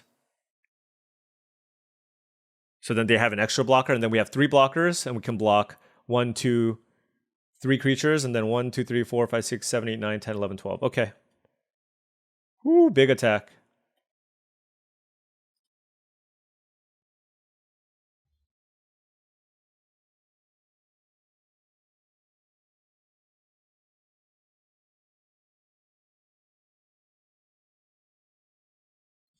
Yeah, I don't know about this. I mean, I was just setting up.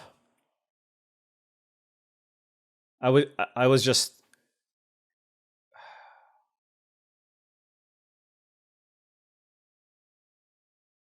The lifelink definitely swung things.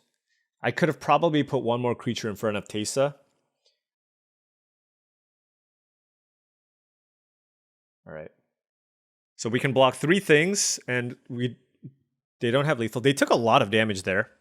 If they kill Granite Witness, if they galvanize Granite Witness and still cast On the Job, I can block Teysa and Novice Inspector, and we take 1, 2, 3, 4, 5, 6, 7, 8, 9, 10, 11, 12, 13. Okay, so we're not dead. We are not dead. If they have Galvanize my Granite Witness, if they galvanize my Granite Witness and still cast On the Job, we're not dead.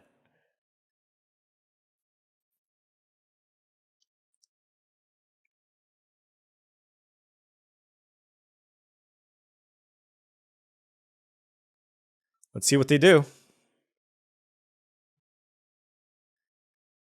Wow, what a tight game. What a tight game. I definitely didn't play this perfectly. I don't think that my opponent did either. But it was a good game, right? Good games don't have to mean perfect play on both sides. It's just close. We do our best, and we see what happens. This is only round 2. Oh, man. I didn't realize. I did not know that it was best out of 3. This could be a long day here.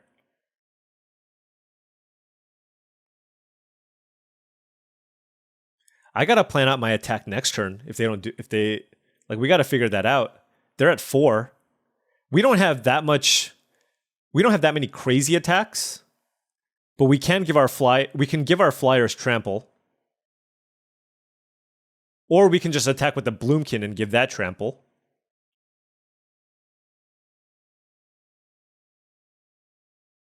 They're probably doing on-the-job math.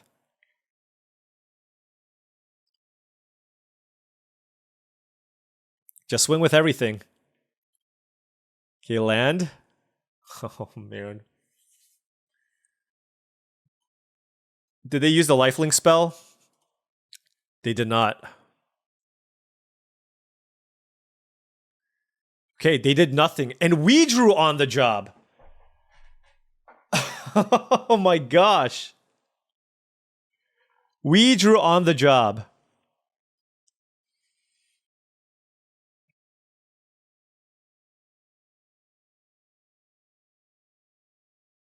Oh my goodness. Okay, so they're at 4. We can force some blocks here, right? We can definitely force some blocks here.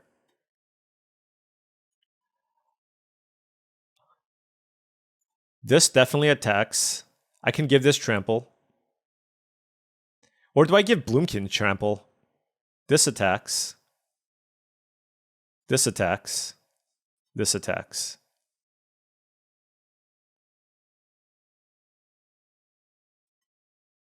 What do I give trample? I think it's the Bloomkin. It's just by far the biggest creature.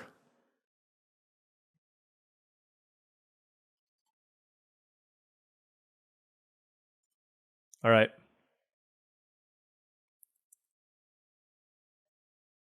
We're trying to do like this hedge of offense and defense. Now they have 5 mana up, so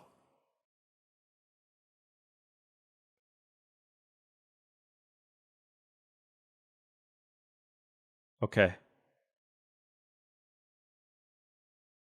Okay. So this is a lethal attack. They're going to cast their On the Job.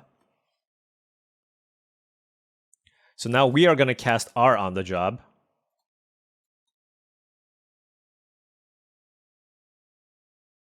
And then we're going to crack our clue. Okay. Oh my goodness. What a game.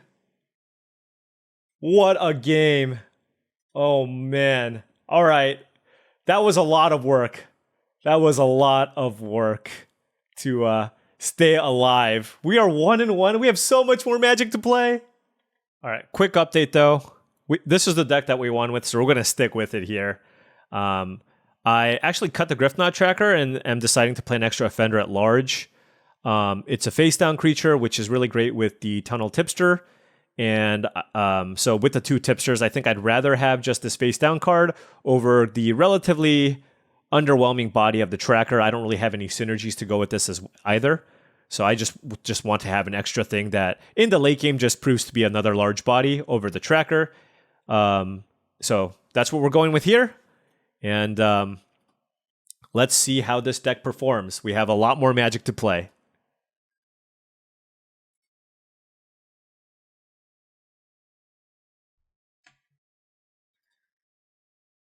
This is gonna be a long video. Okay, we'll keep this scene of the crime. Good. We have turn 2 V2 Inspector into. We can play a face-up Sanguine Savior. These both scene of the crime and the other tap land makes it so that these interesting morphs that we're playing face down, we can actually play face up occasionally.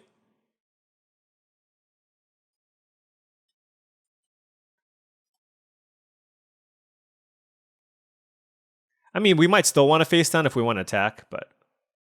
Oh, Lazav, interesting.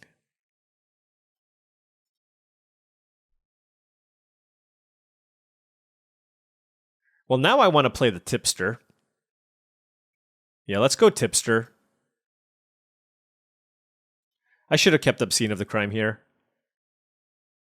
Probably still just blocking Lazav anyways with the Inspector. But next turn we can go Lightning Helix Lazav, and then play a face down card. Let's read this one more time. I suppose if they use a removal spell, then they get value from the Lazav.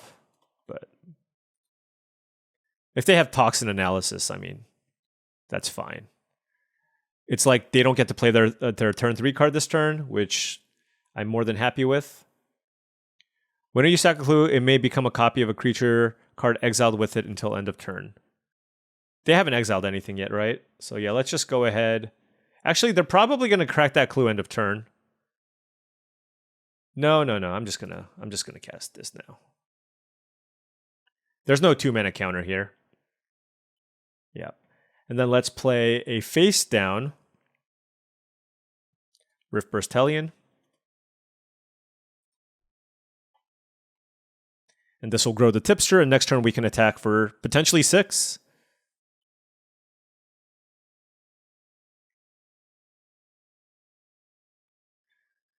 Once again, our opponents have way more cards than we do. I mean, that's because Toxin Analysis got to eat a creature for free, though.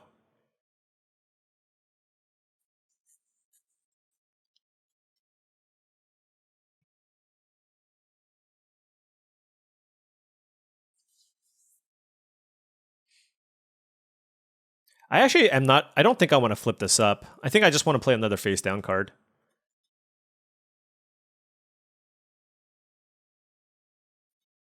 Yep.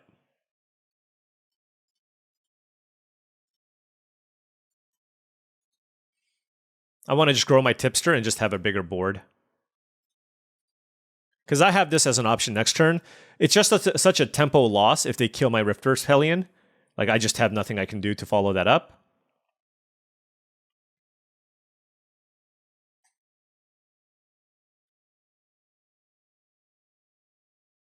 I might want to just flip this up end of turn, to be honest. All right, so Dramatic Accusation on Tunnel Tipster. Yep, they would have used that on the Riftburst Hellion. So yeah, let's just go ahead and flip this up. Sure, target this. Just want an invasive creature in play. Let's attack.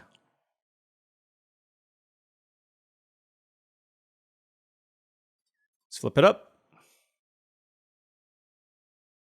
They could have a bounce spell, but that's not too bad.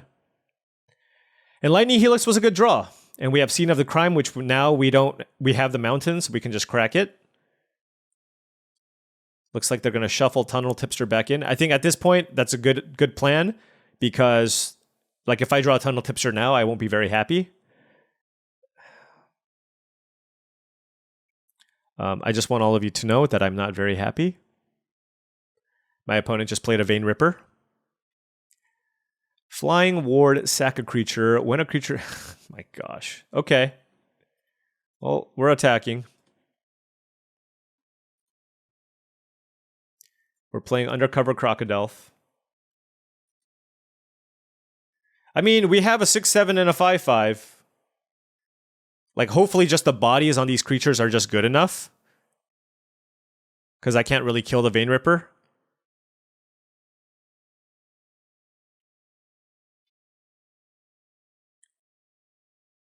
Like, right now, the plan is just for our opponent to have no removal spells. Oh, man. Vein Ripper, one of the best rares in the set. There's lots of incredible rares, but that one is up there.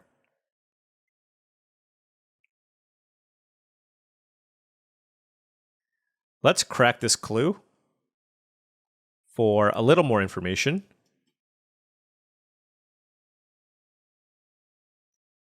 Okay, that did not provide us with the information that we needed. I will attack with my 6/7 and my 5/5. Don't cast Eliminate or play Eliminate or whatever. Outrageous Robbery for 5? I mean, they can't play any of these cards this turn. They might just take 11. No, they're gonna... I mean, if anything, you want to trade with the Crocodile. Yep. All right, so they just Outrageous Robbery for 5. And they drained us for 4. This is going to be tough. I mean, they played a land. How many? I don't understand this card. I don't know where any of the permanents are. That's the problem. So they found my Makeshift Binding. Okay. I have a Sanguine Savior. Like, what card? I don't know what's exiled.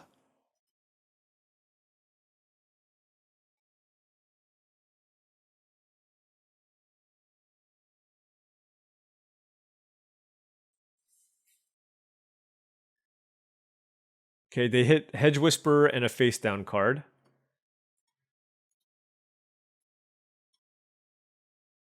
Okay, Novice Inspector. Let's crack the clue. Riftburst Hellion is nice. I don't think I care about keeping up Lightning Helix this turn. I mean, if that was their play, they at least did not have an answer to the Sanguine Savior, maybe. Hopefully those are the 3 spells that they hit with the robbery with the planes, right? So that's 4 of the 5 cards. And then they still have these 2 cards in their hand. They can collect evidence and hit us for... We're at 23, though. They can collect evidence... Okay, Surveillance Monitored gets... Oh, that's really good. So this gives them a Thopter. Now, when they make a creature, they have to do it at sorcery speed. Whenever you collect evidence, create a Thopter. Oh, they get to do it multiple times. That's really good. Wow. And I don't have the mana to kill it. Wow, what a great turn. They made a 5/5 and 2 Thopters and a 3/3. So now my Sanguine Savior can attack. They don't care about my planes, probably. So now that's a 5/5.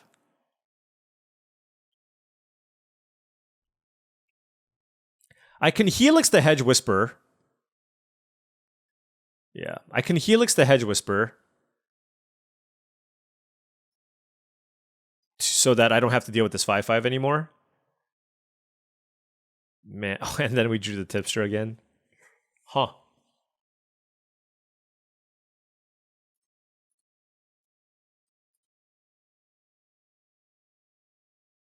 Probably just a block with a Thopter.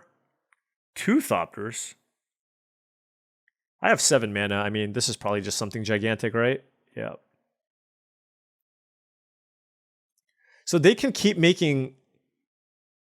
They can keep making Thopters. Unless I kill this Hedge Whisperer. So I'm just going to kill it.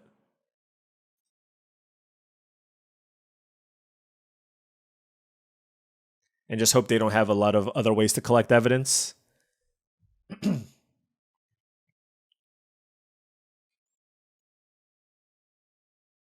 mean, we kind of just need them to whiff, but it looks like they're also drawing a bunch of spells on of their own. And so we're just going to be in a lot of trouble. Projector Inspector also good here.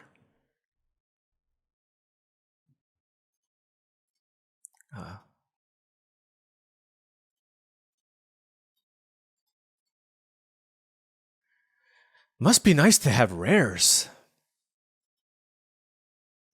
Surveillance Attacker. That is a pretty cheeky attack. Ooh, Living Conundrum. Oh my gosh. If I lose, I want to lose to Living Conundrum. I'm not going to lie. If I lose, I want to lose to Living Conundrum.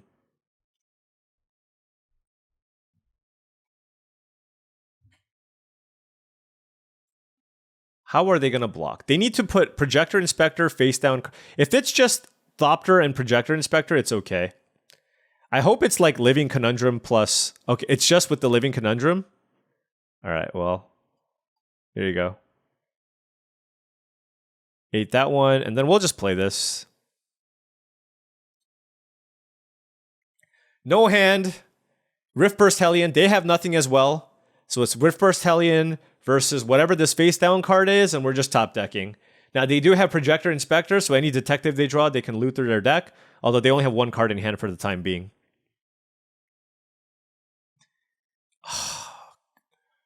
Extract the Confession, really? Extract the Confession to kill my Riftburst Hellion. What a draw. It was kill your 6/7, make a Thopter. Oh my goodness.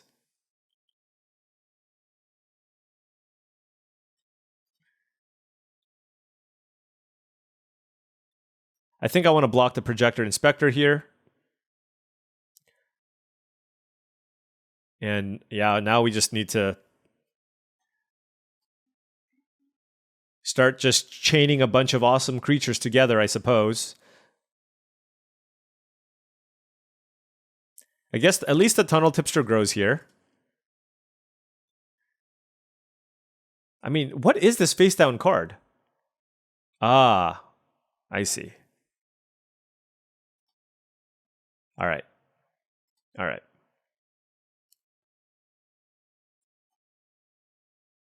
We can double block Surveillance Monitor here.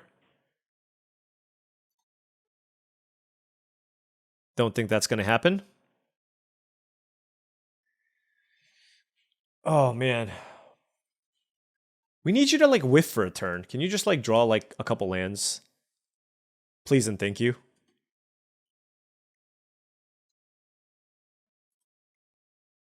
No, not me. I wasn't talking about me. I was talking about you.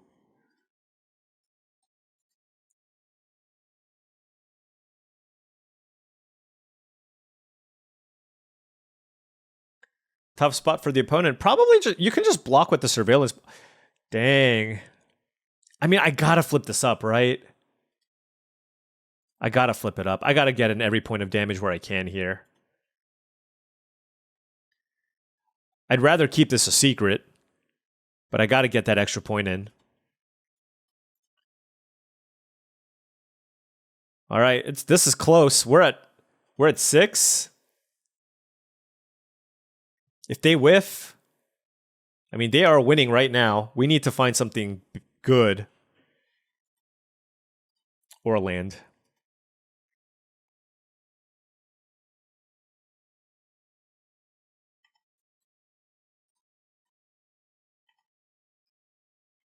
Yeah.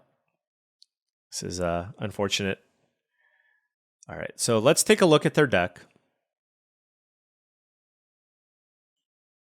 They have lots of collect evidence. Not a lot of must kills. We're at 2 life. So yeah, we're dead. All right. So they have Outrageous Robbery, which is an X spell. So I think this might be the matchup where I actually go back to the blue deck because it has more counters, and they're playing a kind of more of a control matchup. So let's do that. I wish I could switch quickly.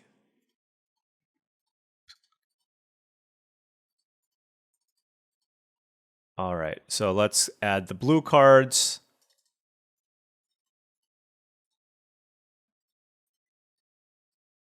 We're blue-green now. We're blue-green gamers.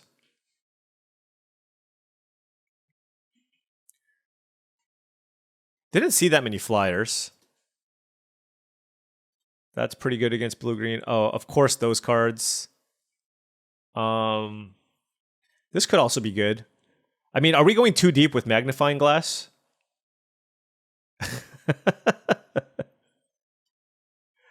It's not a case of the trampled garden matchup. I don't know. All right, those are the speculative cards. This is kind of what we have here. No, we probably still want to be the aggressor. Let's just cut those. And we can cut all these lands. Cut that. Add island.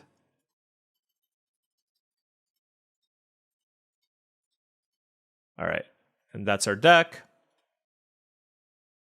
And then we need to cut a card. We're on the play.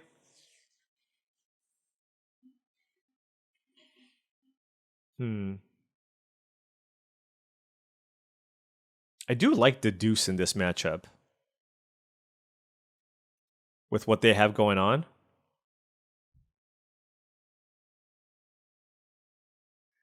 Is it wild to cut a land? With double Tunnel Tipster and Panther?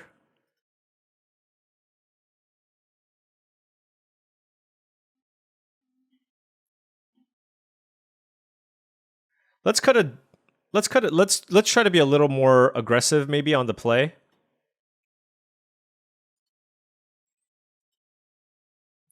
Not entirely sure there.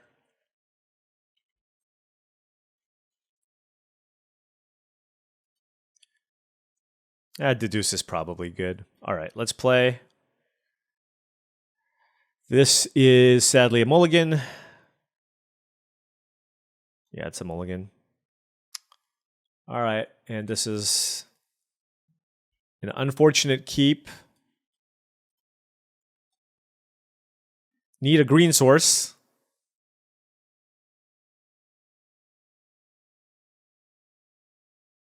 Our opponent also mulliganed. That helps. Okay.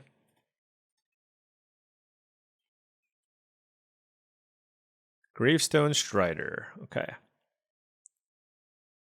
Play a face down card here. Yeah, I mean, I bottomed an island. If it was a forest, I mean, I still think I bottom an island no matter what, but really need to find a forest. We have 9 forests in our deck. They got us last time, so I guess this is just a free attack for them.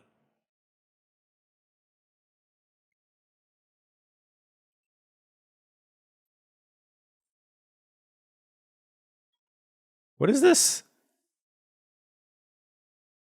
Interesting.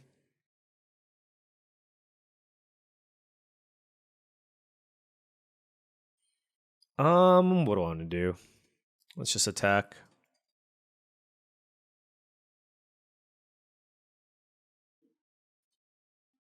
And let's play another face down card. All right, so unable to string together some lands here.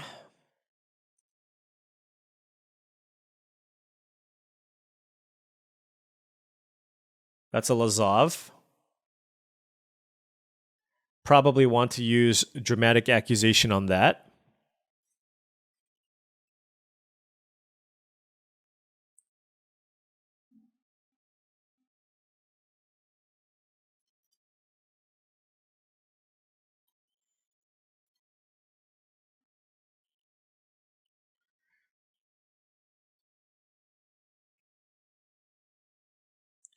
Okay.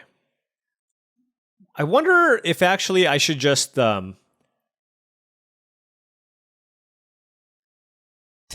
if I should tap it down with the Granite Witness And then play Sharp-Eyed Rookie.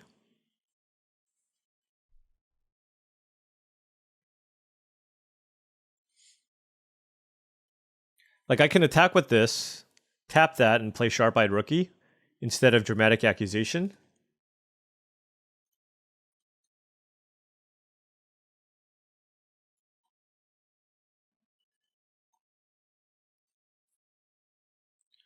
Yeah, we'll do that. Because I want to flip this over anyways. And tap Lazov.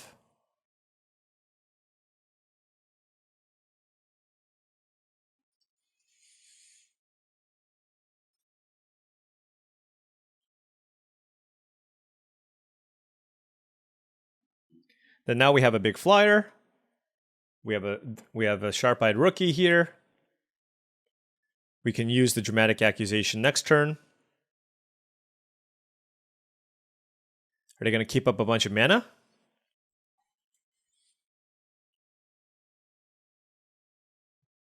They could use Dramatic Accusation on the Granite Witness.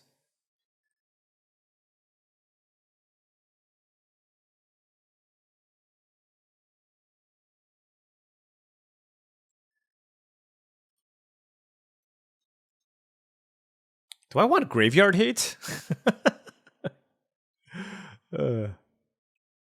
Probably tapping down my Granite Witness.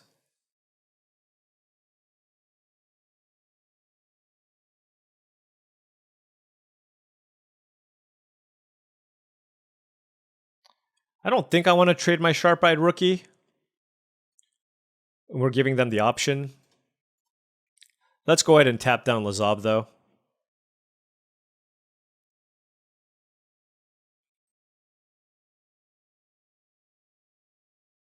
No attacks.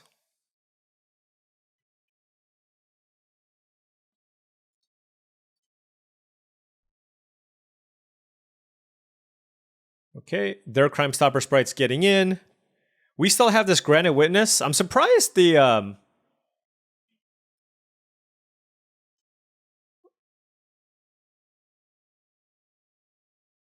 surprised they didn't they attack with the Crime Stopper Sprite. Oh, this is an outrageous robbery, isn't it? For 3. Sure looks like it. Well, we're going to go ahead and play just the normal Crime Stopper Sprite. Tap down the Strider and attack for 5.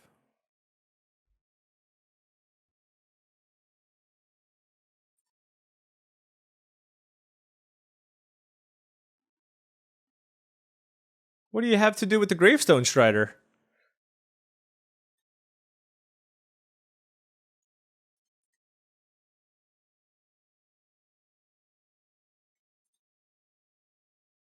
All right, yeah, this is definitely an outrageous robbery for 3. Yep. So they have 3 cards here. Were they all spells?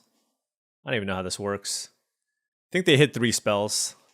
This card's really interesting. I mean, in blue-black control, if you can survive the early game, definitely does some work. I just felt like my green-white deck wasn't quite aggressive enough to try to fight this. Maybe on the play I should have still been green-white. I'm not sure.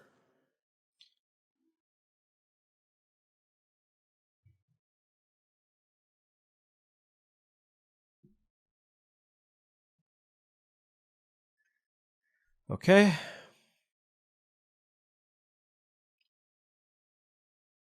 Are they just keeping up 4 mana here after they stole 2 cards?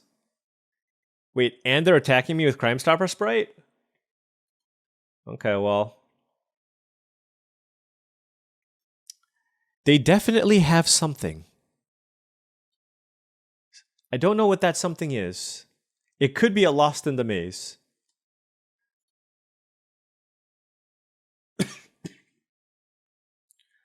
But we have basically one game plan, and that is to tap down their flyer. Oh, they could have found a mutation card. That would be sick. To cast mutation for 2. Oh my gosh, that would be absurd.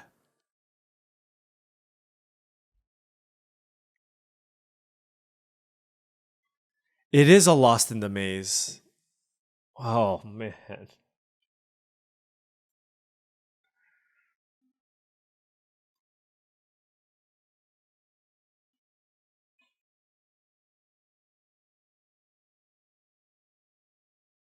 Oh, I should have tapped their thing. Well, no, maybe I probably just want to hold this Lost in the Maze. All right, well. Okay. So Outrageous Robbery, they have Lost in the Maze, they have Lazov. I don't know if they had any other rares. Was it Vein? Was this the Vein Ripper game? No, that might have been the last match. I don't know. They all. No, this was the Vein Ripper matchup, right? Man.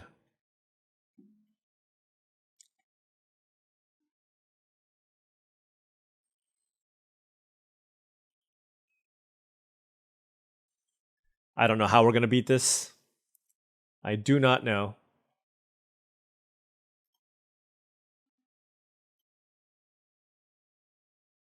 We just do not have the tools here, sadly.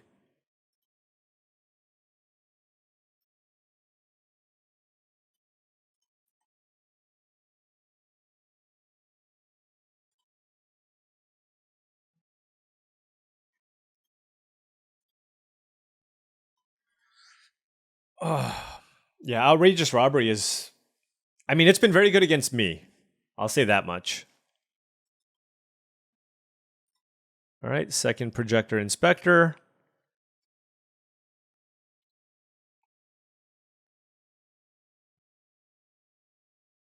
Discarding Toxin Analysis.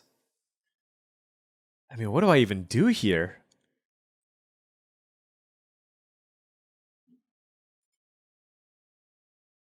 Okay, that's a good Magic card.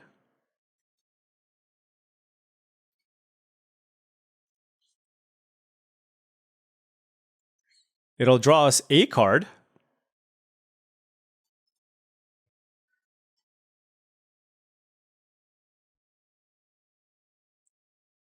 Okay, we're still fighting. Don't have a great attack. I mean, I'll attack with this Crime Stopper Sprite. Guess maybe I should have done that last turn. I was thinking about trying to set up a Lost in the Maze situation, but we'll go with this trade, and then my Granite Witness can just keep attacking.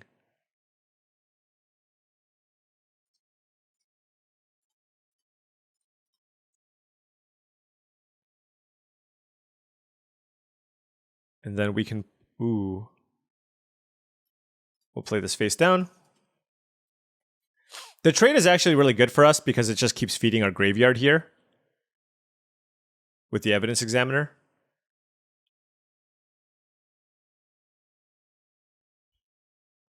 All right. I should... Never mind, they have the Forensic Researcher to untap the Lazov. Oh, man. This is a lot to handle.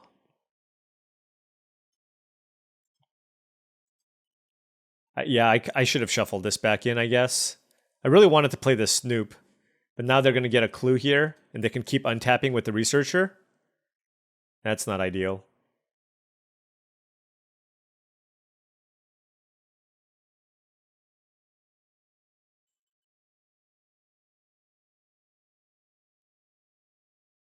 All right, we're going to actually trade the Sharp-Eyed Rookie for the Inspector.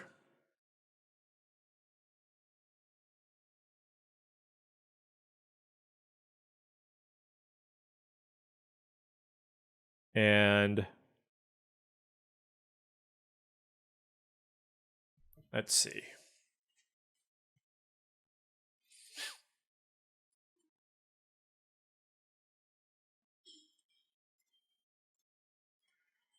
Let's face this up so that we can maybe investigate.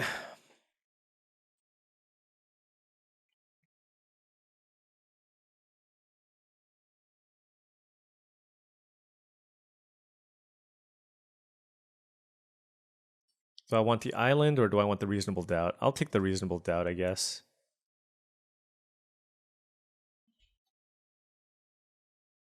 I just won't collect evidence this turn. I want to keep up reasonable doubt. They're going to be able to tap this.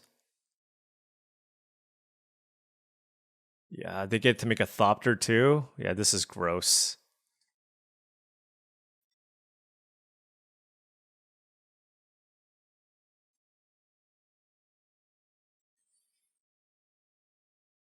I mean, do I even want to attack? Trading one. No, this is a great blocker. Okay.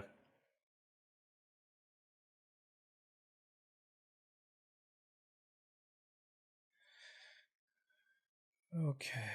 I don't think that matters.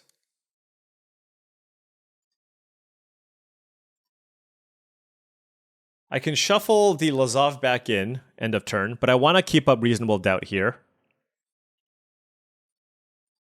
Once I shuffle the Lazov back in, then I can use the evidence examiner to collect evidence.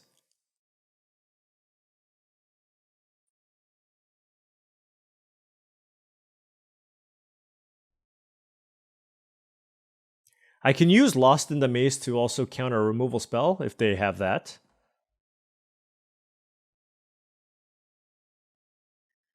Yeah, this is just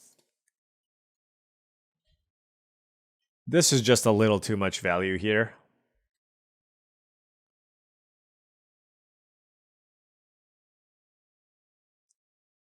I can't even tap it down. I can't even stun it because they have Lost in the Maze. They can just tap it and then untap it, I guess? No, that doesn't work. Whatever. We'll take the 5.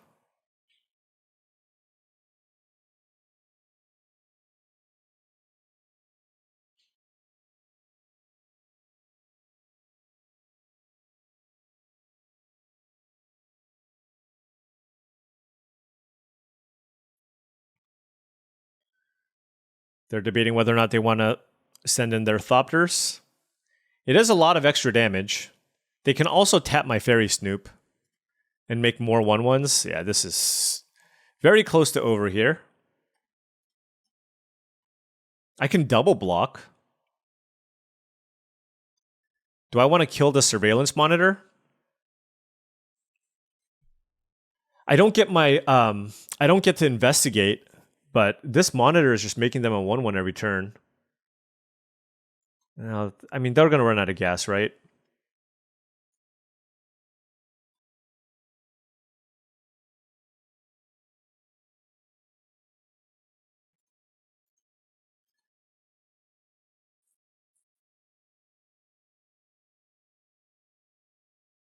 Can't counter that. Okay. What can you do? We can collect evidence. And then can't really attack. And they get a flyer? Oh, man. At least we get a cold case cracker here.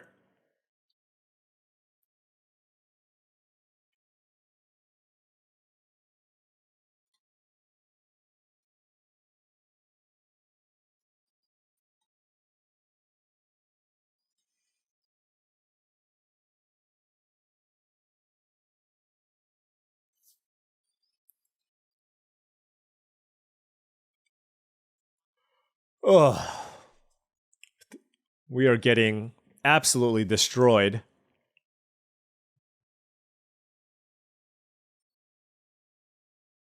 Okay, hold on. So I can use Lost in the Maze to counter this. And I think I will. Do I still die? I don't know.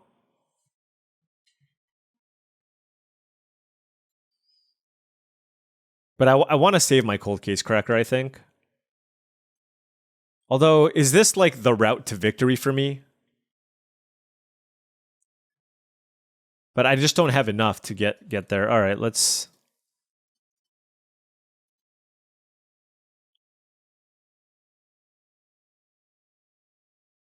Lost in the Maze.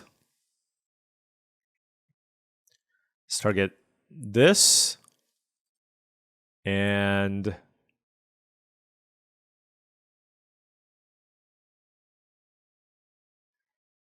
target the surveillance monitor.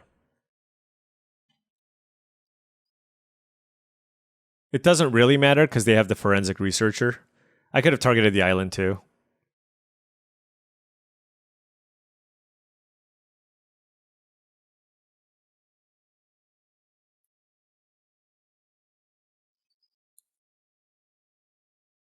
So, oh, okay. Well, GG's. GG's. We made a run, folks. I just do not think our deck had the power to compete with what a lot of the other decks were trying to do. This opponent was on Lazov, Vein Ripper. Lazov's not like a super bomb. But just all in all, I just felt like we had a mediocre looking draft deck, right? That's what we had. This is kind of the updated build that we ended up with, which was just a bunch of filler morphs, a couple of removal spells. We try to curve out with Tipster and just try to beat people down, but that's the thing. We didn't have a great greedy build. We didn't have a great greedy build to like utilize all the powerful cards that we had. Because what was the powerful cards that we even had? It was Conspiracy Unraveler. I guess Lost in the Maze can be powerful. And then, I was looking at the blue-green uncommons. And that's kind of what I was looking to do. I was like, okay, well, maybe if I can't, maybe I just play these cards and hope these are powerful enough. But I think the Dimir deck that we played against went over the top of us. We were able to beat the Teysa deck by having enough removal for Teysa. And then I just don't even remember what happened in the first round. Oh, we got trounced by the green-white all-rare splash Kaya deck. Hide in plain sight Kaya, Tolsimir, what have you. But it is what it is. We tried our best. But sadly, today, this is where the journey ends at 1 and 2. Unfortunate. I wanted to make a deep run. But sometimes when you play sealed deck, you don't necessarily get what you need. And especially in a format that's as bomb heavy as this one, you kind of need to open a couple of bangers, as the kids say. Anyways, thank you so much for watching. I really do appreciate it. Feel free to hit the like or subscribe button for more daily videos just like this. I'll catch you next time.